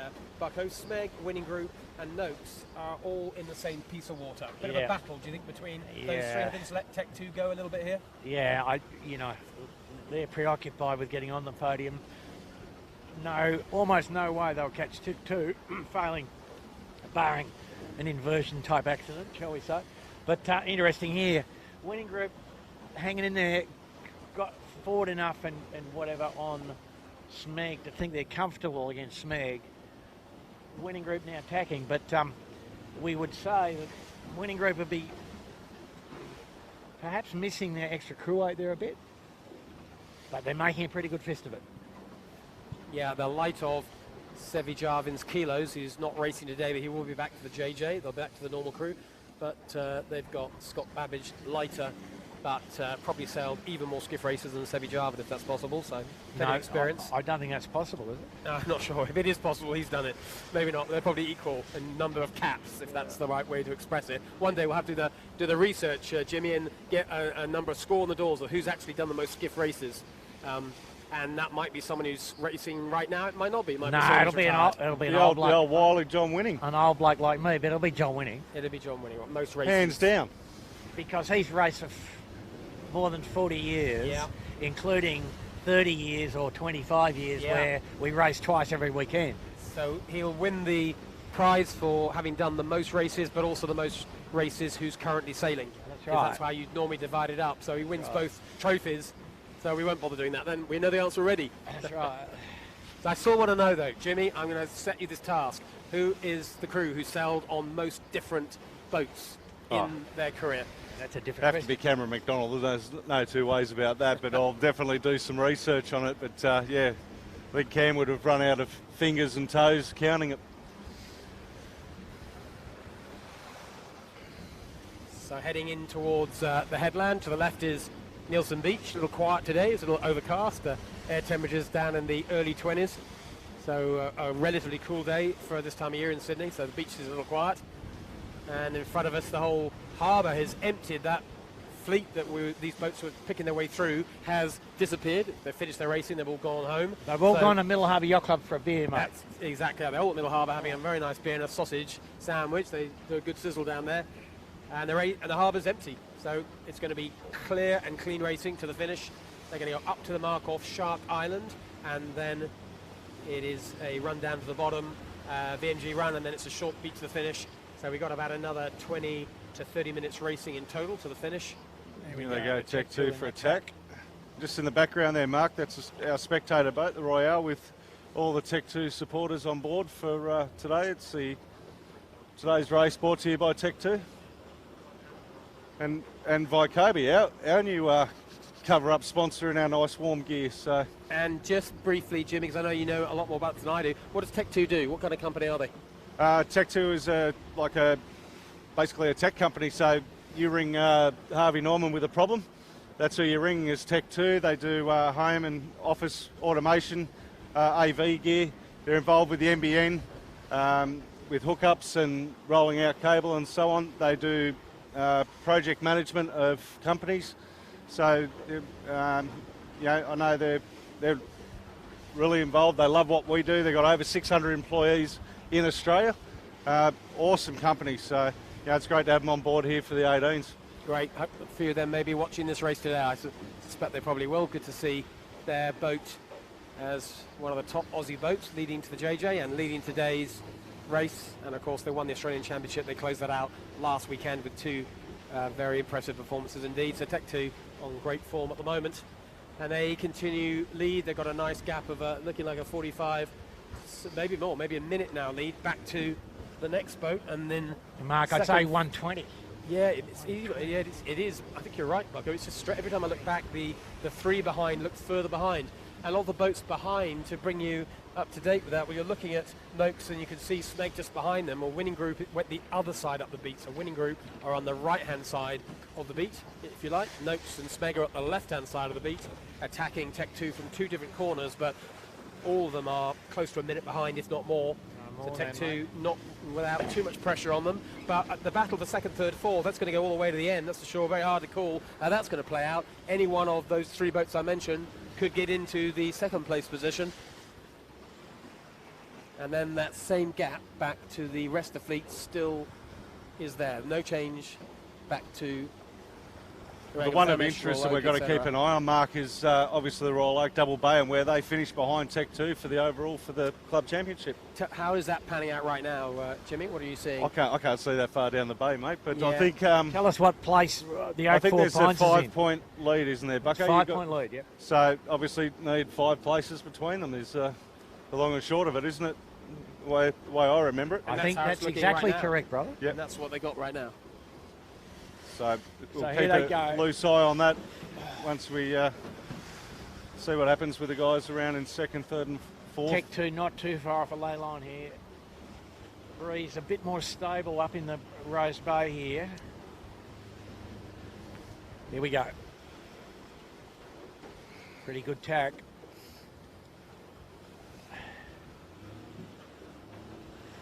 Yeah, I think a comfortable lay, we'd say, mate. Yeah, I think you're right. I think it's comfortable and about to get a lot more comfortable. I think we'll see a bit of crack sheets coming on soon.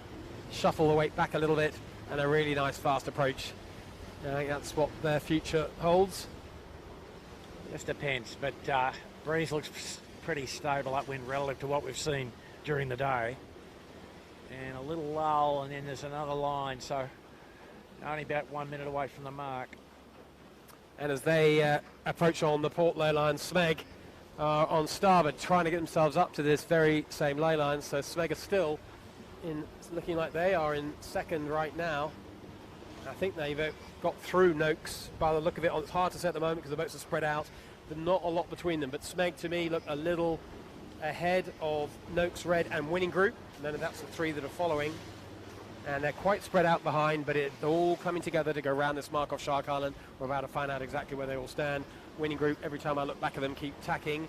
They love the right-hand side, and they're doing a lot of tacking to stay on the right-hand side. At the moment, it hasn't quite paid off for them, but they're determined to take the right-hand track up this last part of the beat, up to the mark off Shark Island.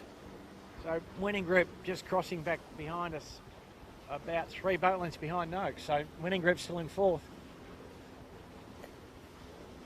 And that sort of doesn't quite add up in respect to where Smeg was, Mark, does it? No, it doesn't. It's a strange thing. I think we've got a bit of local effect going on here. We always get a bit of local effect off Shark Island, of course, but still... I mean, at the moment, Winning Group's going to the unfavoured side here, I think. Yeah. But anyway, we'll see. We'll see how it plays out. We're looking at Smeg at the moment, who are crossing just behind Noakes. So, no, it turns out Noakes have kept the second place. What I thought I saw before, I didn't see. I got my eyes the calibration was wrong. Noakes still in second. Do you need the number of a good optometrist, brother? I think I do need one for sure, and a few other things as well. But so there is Noakes look like they've got second place. Depending on what happens to Winning Group out of the right-hand side. Let's stay here and let's see what happens to this little battle for 2, 3, 4. But Tech 2, top mark, effectively top mark for the last time. It's the Bearaway, the VMG run down to where the race started, and then it's a short beat up to the finish. They are well and truly set. Easy spinnaker hoist for them, well and truly set as they head off towards the harbour bridge. They'll want a right-hand turn from there because the buoy is well to the right of that shot. But Tech 2, our leader, comfortable lead. Now let's see what's happening behind. Comfortable, lounge chair job, mate. Who's going to get second place here, Bucko? Do you like the look of the Winning Group or Noakes? How's this going to play out? Sort of Winning Group looks bigger, that's for sure. Big tacking angles. Winning Group have snuck up the right-hand side, possibly. I think Noakes is still second pretty easily.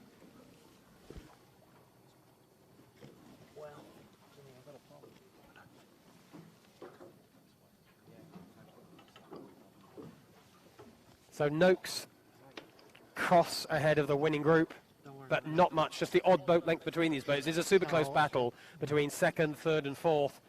And Noakes has got Smeg locked out. You can see top left of your picture. Well, no, Smeg can tack that, mate. Well, but she can tack, but Noakes is in a great position just to sail across. And the next tack, I mean by lockout, basically is full control. No issues for Noakes. Very comfortable. And starboard approaching the Winning Group is what it's all about. Winning Group have found their ley line. They're probably over the ley line, but that's not a bad place to be. There might be a duck coming up. We'll have to see. But Noakes look like they are clear ahead of Winning Group. Nice. Smeg are not clear ahead of Winning Group. That could be interesting. But Noakes is just going to tack back on the bow of Winning Group. Yeah, beautiful tack. A beautiful great tack. tack. Was that how many points out of 10 for that one, Bucko? 11 for I that agree. Fantastic tack from Noakes. That made all the difference. Made that look easy. Yeah. But good job by Winning Group. They've got in amongst this lot. Remember, they were fourth at the last mark, and they had a bit of a gap behind while they played that beat. They were pretty brave, stuck to their guns on the right-hand side, and it's played out. They go around very close behind Noakes. Smeg will be just a little bit disappointed, but they're close enough from here. Any one of these three boats can be second. No question about that. And then behind them, quite a big gap. It goes back to Rag and Famish, and it's Shaw and Partners. Quite a gap. Wow, I'm what just trying to see if I can see set on Royal the Oak, which I Winning can't Group. right now. I can see Finport, though. But the other one too, Mark, is Shore and Partners. They're 5 boats as well. I think, isn't Royal Oak and Shore and Partners tied for the overalls, Bucko? Correct. So, yeah, so they're still coming hot, so... So this three, you can see the 3 boats in front of you. They're in second, third and fourth, and then it is Rag and Famish in fifth. Finport look to me like they're probably in sixth, followed by Shaw and Partners in seventh. Then it's Yandu. Oh, here's the Royal Oak. Just seen the Royal Oak. You can see them off the left of your picture maybe in a second. They've gone up the other side of Shark Island. We saw that last lap, didn't we, Jimmy? Well, it worked for Shaw and Partners, remember? It did work. I don't think it's working for these guys. They look a long way, to me, away from the mark compared to the guys they're in amongst. But anyway, we'll see what happens to them. There we go, that's the right of your picture, there it is. There is Royal Oak still going upwind. He's going to pass the other side of Shark Island and do that 180-degree turn on the mark, what we saw Sean Partners do about 45 minutes ago. But back to our second, third, fourth battle. This is a VMG run. There is going to be jibing for sure. And last time this run, Bucko, was decisive, wasn't it, in terms of how it split and who played it well? Well, it's interesting. You're quite right. It was decisive, and interesting what's happened here. And just for the record, the leader is nearly 2 minutes ahead, about 150 in front. But you see here, Winning Group, their set at the top was fantastic, but they didn't end up gaining much. And now we just got this little fight. Winning Group really strenuously trying to prevent Smeg getting forward and to windward of them, and giving away some money to Noakes for the privilege, which is pretty interesting because Noakes should be quite quick downhill. Is Noakes going to be brave enough, though, just to put the bow down and ignore these two? I don't think so. That's the point, but the puff might decide for them. So here we go, just looking at them now from the drone. Fantastic. But Noakes defending a little bit, being a little bit defensive. Don't blame them perhaps, but if they were confident about their speed, they would put the bow down. Well, look at that. Smeg's got the windward gauge she was looking for. I think they were quite happy to do that.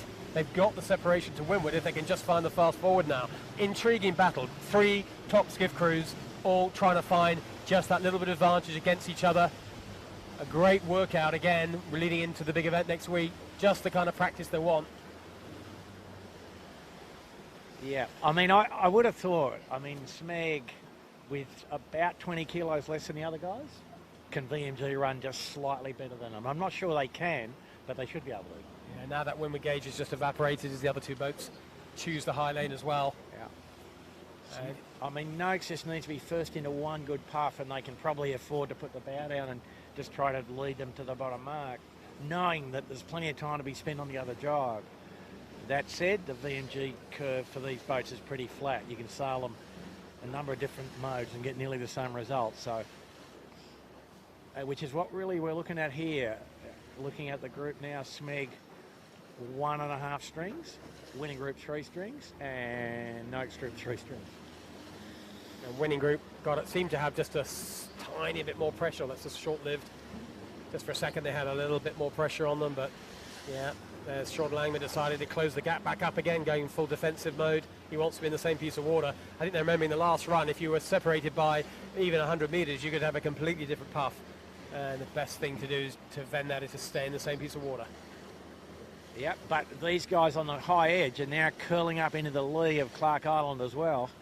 Not just on the left-hand side of the camera shot, so the leeward boat should gain. And miles ahead, Jimmy, how big a lead do you think Tech 2 have got right now? At least 1.5 to 2 minutes. They're gone. They're. That's a horizon job, isn't it? A proper horizon job. They are technically on the horizon. Yep. No, they're not far off a jibe into the bottom mark for the last time, and just a short work up mate, to that's Clark Island. That's the thick end of a mile down there, mate, isn't it? That is significant. Try and line them up, so just here, so you can see from so the you camera see cat, now here, Jimmy, though. You can see the red shoot off in the background. Smeg at the top edge here, in less wind now. So, but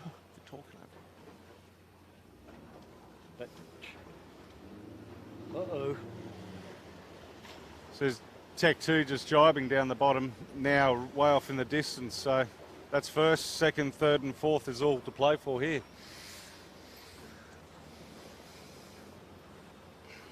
And nothing too dramatic happening behind. Sometimes on a day like this, you get the fleet behind coming with their own private puff.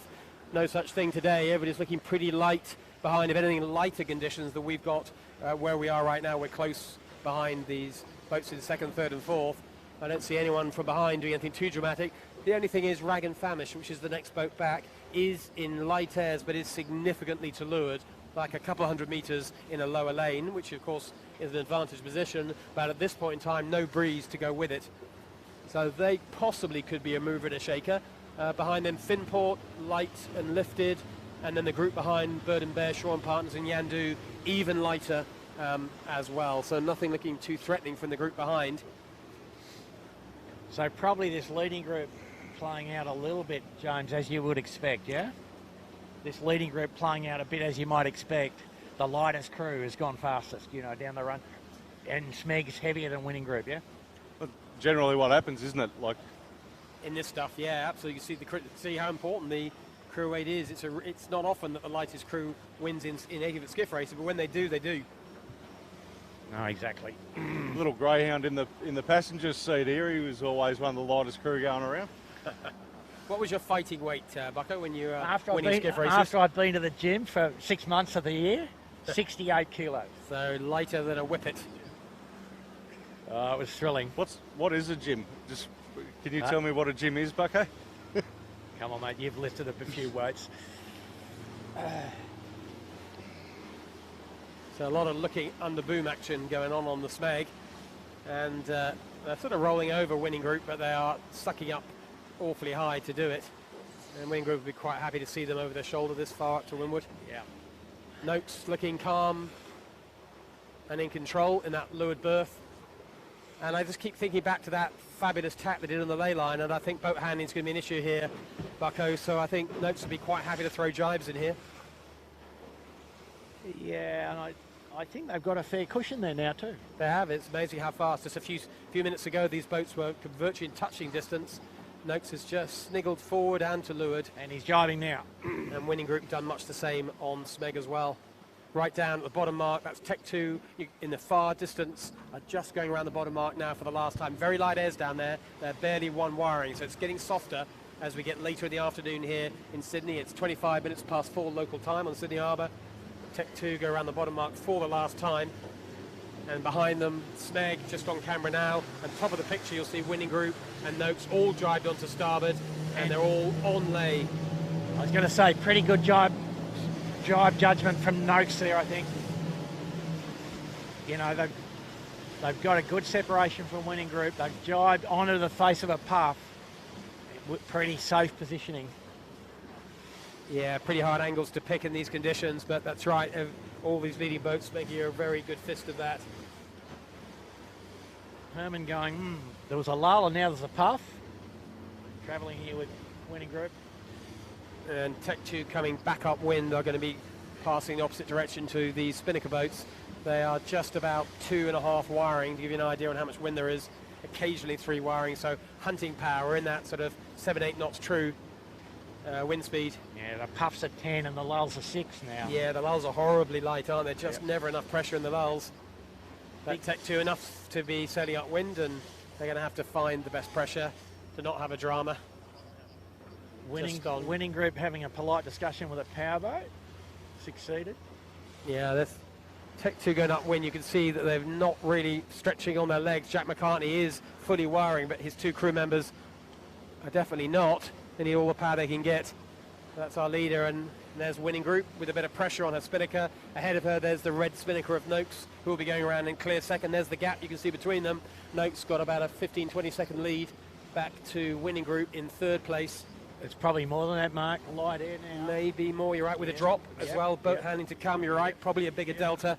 That's our 2nd, 3rd, and Smeg in 4th. So that's 2 minutes more than lead to Tech 2. So.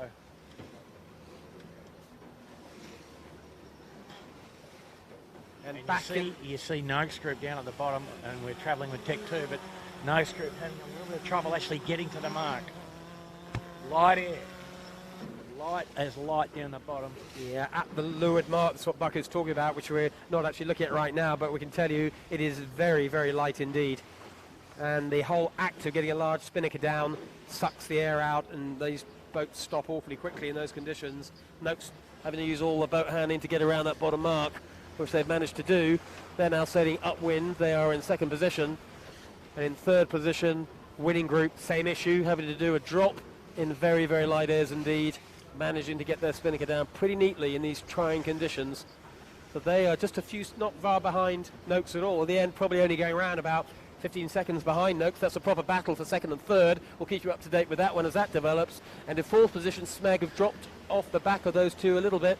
Smeg's going to be another 30-40 seconds back, and then after them there is that very large gap still exists to the rest of the peloton, and it's a spread out peloton today, that's for sure in these conditions, but it's Rag and Famish keeping their cool in 5th place. Impressive job from those guys today. In 6th place, Finport trying to put them under pressure, but not quite managing to have the wheels today to do it. And then looking back further, it's Bird and Bear have done a nice job getting past Yandu on this run, and Shaw and Partners as well. But these boats, to be honest, anyone who's not the top four is a long, long way back. It's all about the top four, and it's all about Tech 2 winning today, but who's going to be second, third and fourth? Tasty battle between Winning Group and Noakes Marine, and Smeg might yet have a say in that placings. Yeah, Tech 2 not looking too comfortable here now. Breeze fading. Probably not sailing deep enough at the moment. Got to deepen the whole rig a notch or two here. Here he goes into some wind, so happy days. Jimmy, looking at that, you'd think that the main sheet there is too blocked, and it still doesn't look on hard enough to me. Yeah, just a little bit ease, isn't it? They want all the power they can get. We're just having a little close look at Tech 2's finally managed to get Trent Barnabas, that's the bowman. Oh, just for a second, he was on the wire. Now he's in again. It's that kind of day. They need all the power they can get. Back for the battle with second and third, it is still Noakes Marine who are managing to keep their noses ahead of Winning Group, but not by much. They're there on camera. You can see Noakes in second and up to Windward, and behind there is Winning Group, and then further back again is Smeg. Smeg, I think, have got too much to do to get into who wins the second and third battle, but Winning Group are still in this. Clear advantage to Noakes. They've probably got 15, 20 seconds, but plenty, as we can see, happening. Every time we look at Tech 2, they're light. You're watching them tacking now in such light airs. Well, that is exactly what Winning Group and Noakes are sailing up into. The battle for second and third is all to play for. Well, you can see there on their little computer on their boom just then was rating 1.9 was their boat speed, so 1.9 knots is how slow they got through that tack. That's how much the air's dropped out. Yeah, and the tide now would be affecting it too, Jimmy. You know, there's softening the pressure, the tide flooding. So they're seeking refuge, I think, to some degree here out of the current on the right-hand edge. They found a bit here, haven't they, Bucko? There's a little bit more air here. Good bit of pressure coming to them, yeah. And you sort of typically here, you do have to go up here on the right-hand side. But they do need to think about deepening up their rig if they can. I'm not sure what's going on there, but they haven't eased the outhaul yet, which is the next thing. But as we mentioned, perhaps the main sheet, the leach, the sail's a bit long or the bridle's too long, one or the other. With these, Bucko, a lot of them don't have an adjustable outhaul as such anymore. They just fix it off. Ah, that one looks adjustable to me. Yeah. Well, and I did see them at the bottom mark down at Obelisk, Jimmy, with the mainsail set up pretty deep. yeah. Yeah, so it can ease. Nice tack there, Bucko. I'm sure you saw that one. Yeah. Sometimes you just don't have to say it. That was a beautiful tack. Jack McCartney, super light feet through the back of the boat. And the crew working as one, like the best crews do. They made that look very simple indeed. It is so easy to put a wing in these conditions, and that stops the boat dead, but that was never going to happen on Tech 2. So, David Witt back in Hong Kong, your heart rate can go down in case you're getting a bit worried that they're sailing into all this light stuff, because the news from behind is that Noakes Marine have come into Tech 2. They've been probably just a little bit lucky, had a bit more breeze, haven't quite suffered as much with the light stuff as Tech 2 has. Noakes Marine are definitely closer, as are the Winning Group. Not threatening, but they are definitely closer. But I'd say Tech 2, it looks very calm on board, Bucko. There's no suggestion of any concern whatsoever. Very focused, very calm. We haven't heard them say anything all year, which is a good sign, right? It's all body language on this boat. Yeah. No, they've been terrific, but they probably do need to work on their very light air trim a bit more. We'll have a little discussion with Jack, see what he's thinking. There's Noakes Marine left-hand side of your picture to give you an idea where they are, and there's Tech 2 at the top of the picture, so that is a lead for sure, but it's nothing like the lead they had 4 or 5 minutes ago, but it's manageable. In the meantime, Winning Group are further right up this beat, so a little bit further back on Noakes and a little bit to Windward, not making massive inroads at the moment. Smeg, not surprisingly, has chosen the other side of the beat. They've gone left up this beat just to try and split and see what happens. But Mark, it's possible here that Noakes is just faster in a straight line now, downrange, and this is where it really, comes to the party when you're 30 kilos lighter. Wow, it's a big thing, As you see, the boat's in displacement mode out of the tacks, and the speed with which you can get it back on top of the water might be relying on, to some degree, just how much weight you've got in the boat, because And talking of weight, there is Winning Group looking lighter today, obviously, with a lighter crew, middleman in Scott Babbage. But it feels like they're just in that light stuff that we saw Tech 2 in before. Yeah. So it's coming back to haunt them a bit. They went even further right than Noakes did. And they've started a pretty nice race, Winning Group. They've never looked electrically fast today, but they've put the boat in the right place pretty much all the time. Boat handling, as usual, has been pretty polished. They'll be disappointed not to be sailing with their regular crew last race before the JJ. Bucko, it's not ideal, is it? But I'm sure there's a good reason for that. I'm just not exactly certain what it is. it's called money, M-O-N-E-Y. Yeah, maybe, but if you want to win these big ones, you've got to sort your priorities out, I would say, but that's a discussion for another day. For now, Winning Group sailing with a very capable crewman of Scott, but it's not the same threesome that will be fighting in the JJ. And I remember how competitive they were last year in the JJ. Yeah, it could still play out, no question at all. They're good enough crew to bring it on when it matters for the JJ, but it's a shame they're not managing to get that practice time in today. I did hear that they're planning on cramming for the JJs. They're planning on sailing, I think, every afternoon this week, barring one, leading into the JJs. So Good. That's all you can do. Let's hope it works. Another competitive boat. Tech 2, as Bucko was saying before, are going to be, in our view, fully competitive in the JJ, but it needs more than one top Aussie boat. It needs 4 or 5. Sean Langman's looked pretty competitive today. Smeg's looked competitive for the last few weeks. Add Winning Group and add Finport, and you'd have to say Bird and Bear making maybe a late run into that group of particularly competitive boats. Suddenly, with 10 competitive Aussie boats, try and take it to the Kiwis. We could have a cracking series coming our way. Poor old Tech 2 over a big powerboat wash. Yeah, plenty of wash around the top. Very light airs. I'm sure you're picking it up on the screen wherever you're watching this race. But we're getting to the end of this race, probably a couple of minutes sailing until we get to the finish. We're very close up to the top mark at Double Bay, but there is no more than 4, 5, 6 knots at the moment. You occasionally get a little puff, but mostly it's very, very light airs for skiff racing. Yeah, the Tech 2's done a good job here. They've got to the nice line of puff to get them to the line. And the last bit here, they've solved the puzzle. And it can be pretty untidy up in this part of the track. They've got good pressure all the way to the ley line here on port. So probably just 2 more tacks, I think, to the finish. Best breeze of the beat, I think, Bucko, isn't it now? Absolutely, absolutely. Yeah, it's coming nicely for them. They're pretty close to, if the breeze stays like this, a ley line.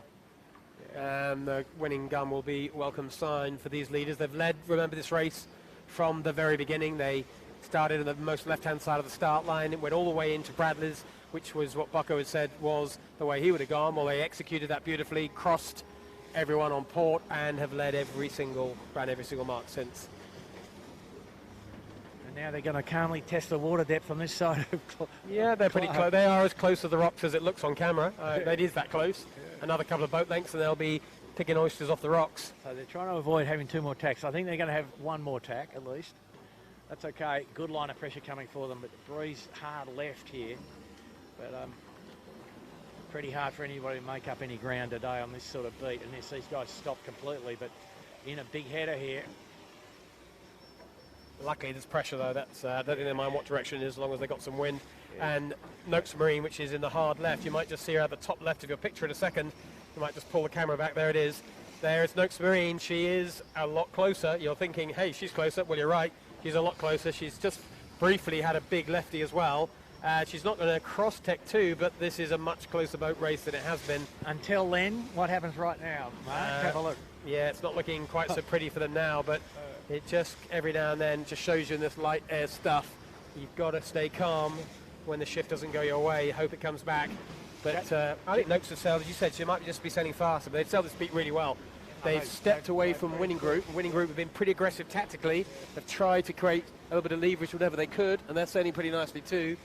But I'm pretty impressed with Sean Langman's performance in these tricky conditions, and they've definitely kept Tech 2 fully focused all the way up this last beat.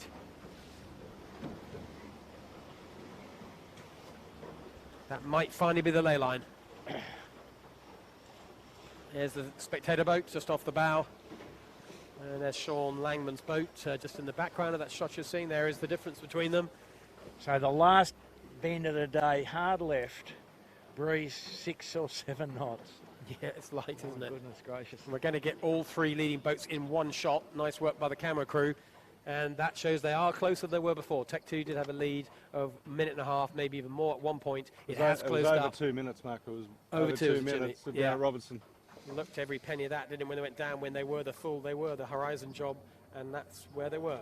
But Tech 2 do enough, keep it together. Our winner of the race on March the 8th here in Sydney Harbour, the last race before the JJ, Tech 2. Brilliant performance in challenging conditions. Jack and his crew will be extremely pleased with that performance. So Jack sailing with Charlie White and Trent Barnabas. They win today's race, and Sean Langman, who's really returning to form just when it matters most. Any surprises from you, Jimmy, with how he's risen to the challenge today? No, not at all. Like, I spoke to him this morning. He was calm, cool, collected, you know, like as he always is. But I think everyone's now as good as you can possibly get for the JJs, and I think for the varying conditions, we're seeing the right people that we think are going to be in like the light areas. We know Noakes are going to be in the mix there because they're a lighter crew, as Bucko was just explaining before. The guys on Tech 2, they're at that optimal weight that I think, as Bucko was saying, winning group on their day, they're at their optimal weight. So Smeg, so there's a lot of guys are definitely in the mix, that's for sure. So there's Noakes just finishing in second, which is a great result for Sean on his birthday. And we're used to Sean being competitive with a foam up, aren't we? But it's good to see he's got the all-round package. Hasn't always had it in previous seasons, but light and trigger today, fully competitive. Add that to his quite correct reputation for being excellent in the big breeze, and, well, he could be a surprise package for JJ. So he crossed the line, second place. That's Noakes Marine, Noakes Red, because, of course, he sponsors the second boat, Noakes Blue. It's given by Vet Heritage, who we haven't talked about today because we haven't seen them that much. We'll might have a chance to see them at the end of this race. We'll see. But I'm sure we'll be talking to Yvette in the boat park and seeing how her challenge is going this season. And next boat across the line on camera now, there's winning group. I'd say, I don't know, how many points out of 10 for them, Bucko? Decent performance, not a bad end result. No, decent, good effort. I mean, change of crew always a problem, and they've been hanging in there. So good effort. Smeg, good effort also. Regular crew, but at the heavy end of the spectrum, and that probably a bit tough for them today. Fourth place, definitely a counter come the JJ. Everyone will be happy with anything in that top 5, I think. Yeah, the fight for the front 4 is a tough one, And it is. As he saw today, the guys that got back in the peloton stayed in the peloton, didn't they? Yeah, too hard, and I think Finport been a good example of that.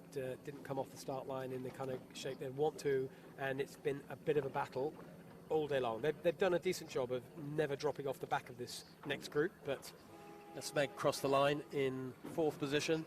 The next 2 boats back are going to be Finport and Rag and Famish. They're about another minute and a half sailing until they get to this line in what continues to be challenging 6 to 8 knots. So if it stays like that, the club champion is Tech 2. So they add the club championship to their Australian championship, and the club championship starts earlier in the year when they weren't quite ready. But here we are. Yeah, well, Tech 2 had to carry a hell of a lot of non-starts to be in the mix for it. So, they're sailing very well. Well, we knew that from the Nationals, didn't we, Jones? They were very late getting in the water this year with their new boats. So. Yep. Anyway, the other winner on the day, is the weather model. It had this pretty much spot on, suggesting it was going to just rotate the left a bit and soften, and it's done all of that. And just looking forwards, Bucko, what's your sense of long-range forecast for the JJ? Where are we going to be at this time next week? What you're thinking? Well, it looks like the first race might be a good old nor'easter. Now you're talking. And their first race is a traditional course, one race. Yep.